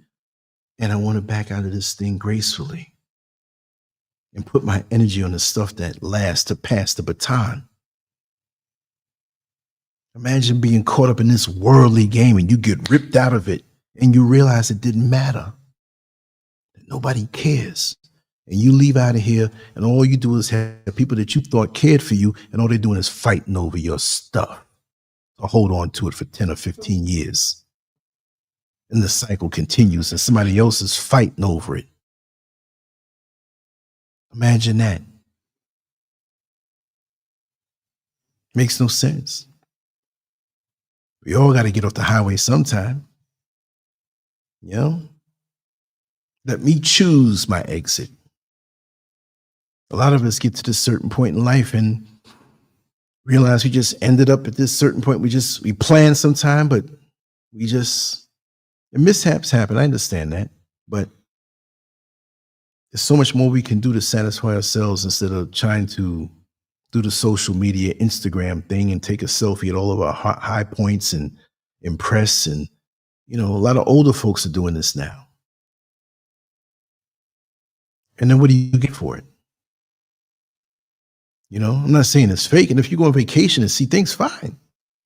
Is there something you're at home and you want to share and it's something wise or even something funny or whatever? But I personally know people who they construct their day to be Instagram highlights. When are you going to start living life for yourself? Because half the people are watching you, they're not liking you. Like, with that, you're being hated on for something that you're putting out there that's fake. Where you are might be real, but you're doing this for that. You're wasting your time. You're not going to be satisfied. You're not going to be happy. And you'll be just another social media burnout. Because like I said, social media has been around for a long time. We got folks in their 60s and 70s who are getting down with it in a wayward way. Thank you, Deep Soul, Soulful Sounds. Oh, Black Mama, much love to you. Sorry for the delay. I got it in front of me and I got it below me. But thank you for being here. If you just got here, I'm wrapping it up soon. 2 hours and 13 minutes, and I started out not knowing exactly where I was going to go with the conversation. It's cool. I'm going to do more like this. And, just the way it's felt. But like the title, I didn't really hit that all the way, but I touched on certain things. Something about the world today just doesn't feel right. So within your life and within your path, you have to do what you need to do to make it feel right. You see what I mean? I'm not going to sit here and just complain and it don't feel right. I don't know. Nah. You control your reality. We have so much power over our reality more than what we know. Forget obligations. Forget grinning and bearing it to not hurt somebody's feelings. You're not going to be rude. But if you got a pebble in your shoe, you got to stop and knock that pebble out. They see the pain on your face. Are you all right? No, everything's all right. Everything's all right. No, it's not. I got a pebble in my shoe. I got to knock this thing out. It's making me uncomfortable. Again, like I said, we have to take more charge to choose our reality and what type of reality is going to bring us the most joy and productivity. See? Too many times we choose a reality to make somebody else feel good or go along with what somebody else is suggesting. Look, I'm 5'10" and a half. Maybe I'm 5'10" now. You get older, you shrink. I got a size 12 wide foot. How I look now? Squeezing my foot into a size 9 shoe to make somebody else happy. Well, I think your foot looks better in that shoe. But they don't have my size. And I don't like that shoe anyway. And too many of us from young, we're put on a trajectory where we're trying to satisfy other people who may have some level of influence over us, and we're still trying to live the lives that they want us to live long after they're dead and gone. It may be parents, grandparents, somebody influential. At some point, you're going to have to say to yourself, this is what I want. This is what's going to bring me satisfaction. Or I don't want to burn out and push too hard for this because this is something I don't want. Too many of us, and then as we get older, we get resentful because we realize we gave away decades of our life trying to satisfy somebody else. And then you wonder why your reality doesn't feel right. Certain foods I don't want to eat. Certain foods I can't get enough of. But I'm always open to explore. Like my technique way back in the day, when CDs first came out, not the investment, but the actual CDs where you play music. And I would go, what is it? Was it HMV? Music store in Manhattan? I think it was HMV. Anyway, they had different places where they sold music. They playing music, you're hearing it, like, yo, what's the name of that song? I was always open like that. There's certain times I walked in, they were playing something I never knew. It didn't have to be top 10. It didn't have to be a top hit. If it's something that vibe with me, I say, I want that song. I'm known in my circle of friends as having a weird taste in music because I don't care what genre it is. I don't care what category it is. If it vibrates with me, I love it and I will play it. And I play songs to this day. Sometimes you had the popular song on one side of the record, 45 RPM or 33 and a third. It was the song on the other side that I liked. And I still play it. I'm very receptive that way. I'm pliable. I'm flexible. I get the good fit for what I like. I believe I was the first person in my little circle who got into sushi. Oh man. And I had that in my mind too until I was introduced to it. I'll give her credit. It was a white girl that introduced me to sushi. I wasn't dating no white girl, but she used to train at the gym on 4th Avenue and 11th Street called Natural Physique Center. The owner is deceased. That gym has been long gone. It was back in '84. She trained there. And she would train late. Sometimes I trained I had other memberships like all over the city that were free because I competed and represent their gyms and the competitions. So she would ask me little things. And in the gym, I'm fair. I'm not going to say, well, you're a white girl, I can't talk to you, whatever. She's, oh, can you show me how? And I would show her how the mechanical part of the exercise worked to hit the side of the muscle that most people neglect. And so we got to know each other in passing. So she's like, do you eat sushi? I don't eat that. And one day, and she was just like that, one of the more happy-go-lucky white girls, whatever. So she said, I'm going to treat you to sushi. There's a spot that I know. I said, don't waste your money. I ain't going to eat it. You know what I mean? So the perfect storm happened. I had time to kill. That was down in Greenwich Village. And she lived on the east side. And there was a spot she wanted to go to. So, okay, I'm going to come with you. Right? She said, just make sure to pass this on to somebody else. I'm treating you. You don't have to treat me back. Make sure when you like it, I'm like, listen, you still might be wasting your money. So we sat down, we're talking about training and different stuff. And because that's the way I am. When I'm into something, I don't care who you are. If you're into that thing so deep and you're interested and you want to talk about it, we're going to talk about it. I care who you are. There's some dudes that I know, they were, that's all I went to high school with. That's all that was in the High School of Art and Design in Manhattan. But they were so into what certain techniques with the pen and shading. I'm like, oh man, how you do that? Well, it's like I'm interested in whatever else you do. But that's the way I am. So she ordered a kind of tray of sushi that had a piece of so many different types. She said, you might not like some, but something's going to blow you away, and that's going to bring you back to the other. I said, okay, we'll see. It was like a joke. Ate the first piece. I was like, not bad. Ate the second piece. Okay, it's a little nasty, but I'm going to eat it. There's this other one, this piece of salmon. and it had the rice wrapped around it, and it was seasoned just right. And I put some wasabi on it, a little soy sauce, and I ate that thing. And just like you hear the angels, oh, I was like, what? I want more of that. She said, no, try the rest. And there might have been 20 pieces left, and out of the 20 pieces, I probably like 12 like that. Now I'm hooked. Now I'm hooked. I'm like, I'm coming back here tomorrow. I started to find all the sushi joints in Manhattan and in Queens. And my best one was Kanoko on 72nd Street. Joe Neckbone, if you're listening, you know about Kanoko because I turned you on to that place. On 72nd Street between Broadway and I think Broadway and what? Oh God, Amsterdam and Manhattan. Man, they had you meeting other people who eat this stuff. Have you tried this? And have you tried no, whatever. I run into people that I know. So like I say, when I go out, you don't know what's going to happen. I attract, and I purposely attract. And I've told people certain things. When I go out, like today, I'll say, I'm going to meet some people or a person who is like me, who are into some of the things that I'm into. And I put that out.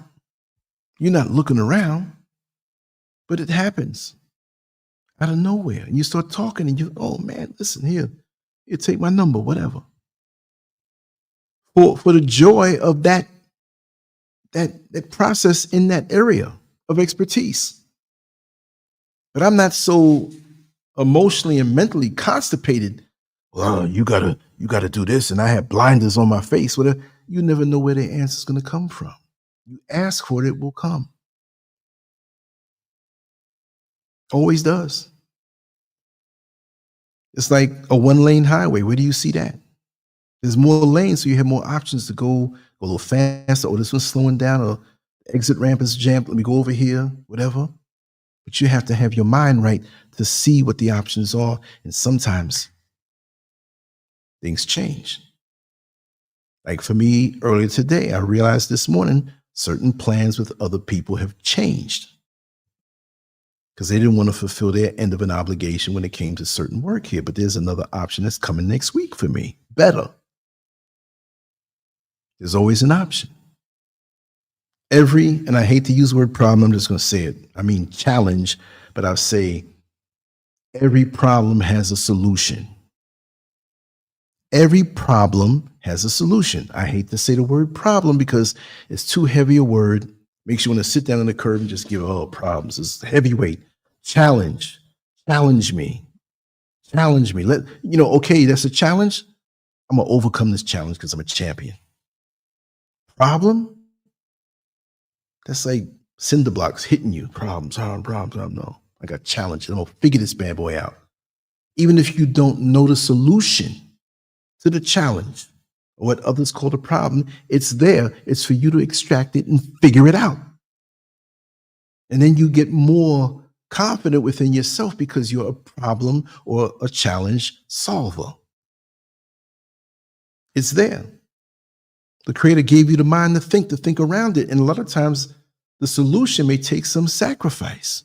You got to be willing for the sacrifice. You're just not going to figure this thing out and sit there, la, la, la, la. I figured it out in 5 minutes, and it happens sometimes.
1, 2, 3. Okay, one more check here.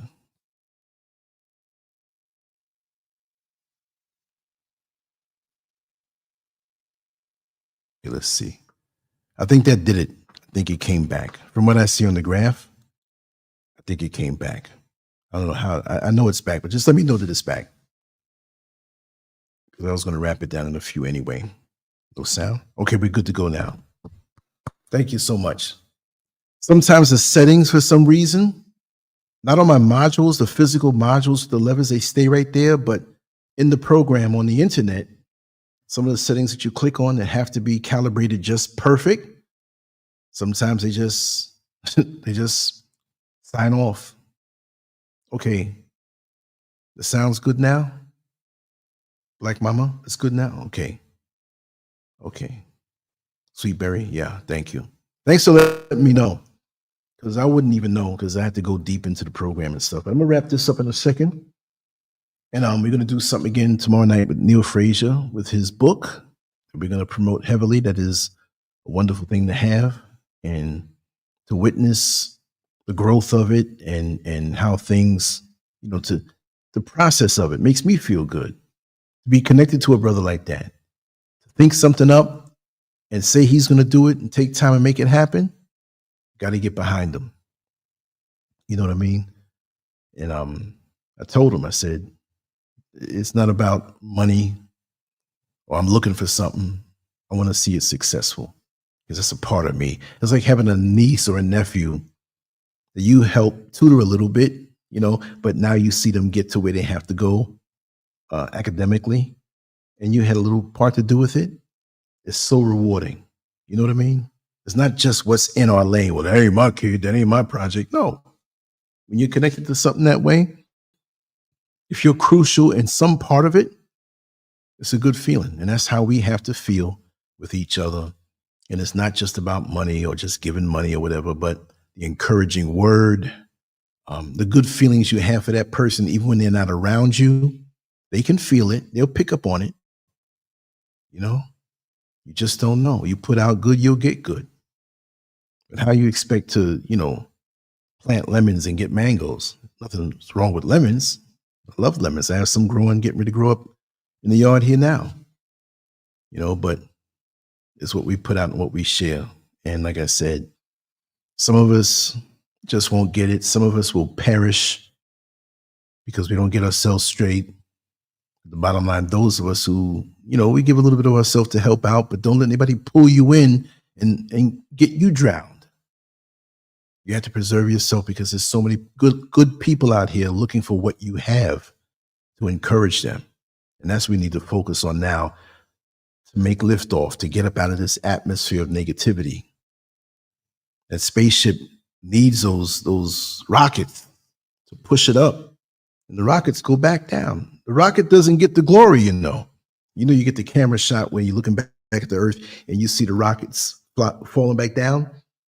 They don't really get the credit for helping to push that spaceship up, but it's there. Can we be happy not getting the credit when one of us succeeds, even though you're part of it? And yeah, the one who succeeds will give you the credit. Say, hey, you looked out for me. You helped me out. But too many of us want to be the rocket. Some of us don't even want to be the launching pad. I don't want to be no launching pad, man. I want to, take your ego out of it. Take your ego out of it. You'll be able to see things clearly for what it is, and you'll be able to speak clearly from the heart. There's no way that I could have scripted this tonight. I just free flowed, and that's what it was. And just like I told my friend, that's what it's going to be. And I'm going to do more of these.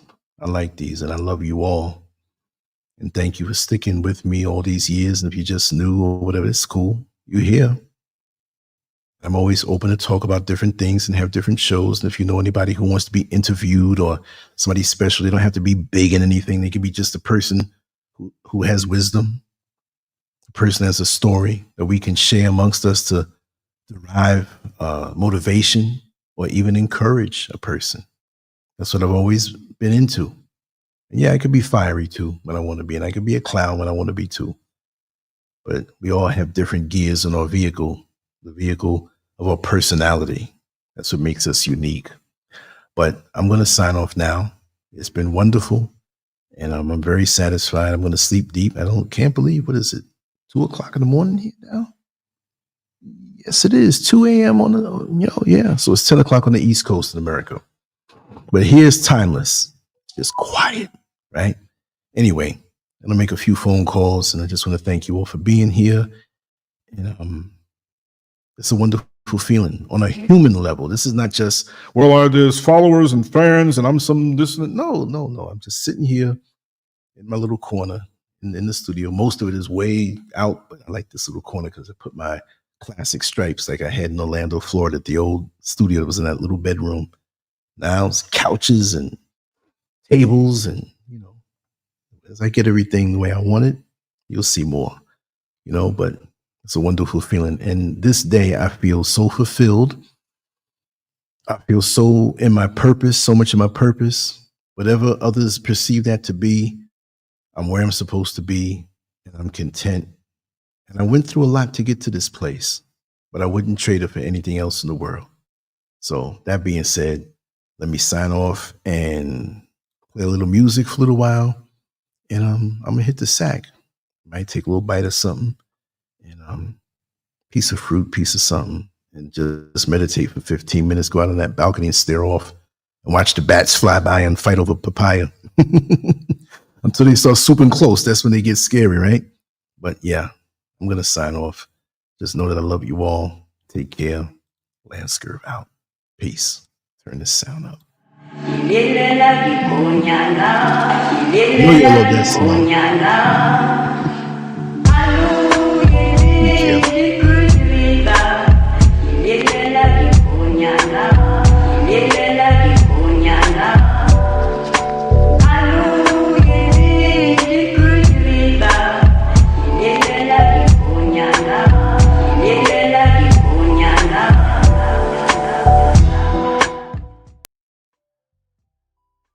Don't forget to hit LanceScurvX. The link is at the top of the chat room. If you haven't joined and signed up, you'll get everything in the email, LanceScurvX.com. Thank you.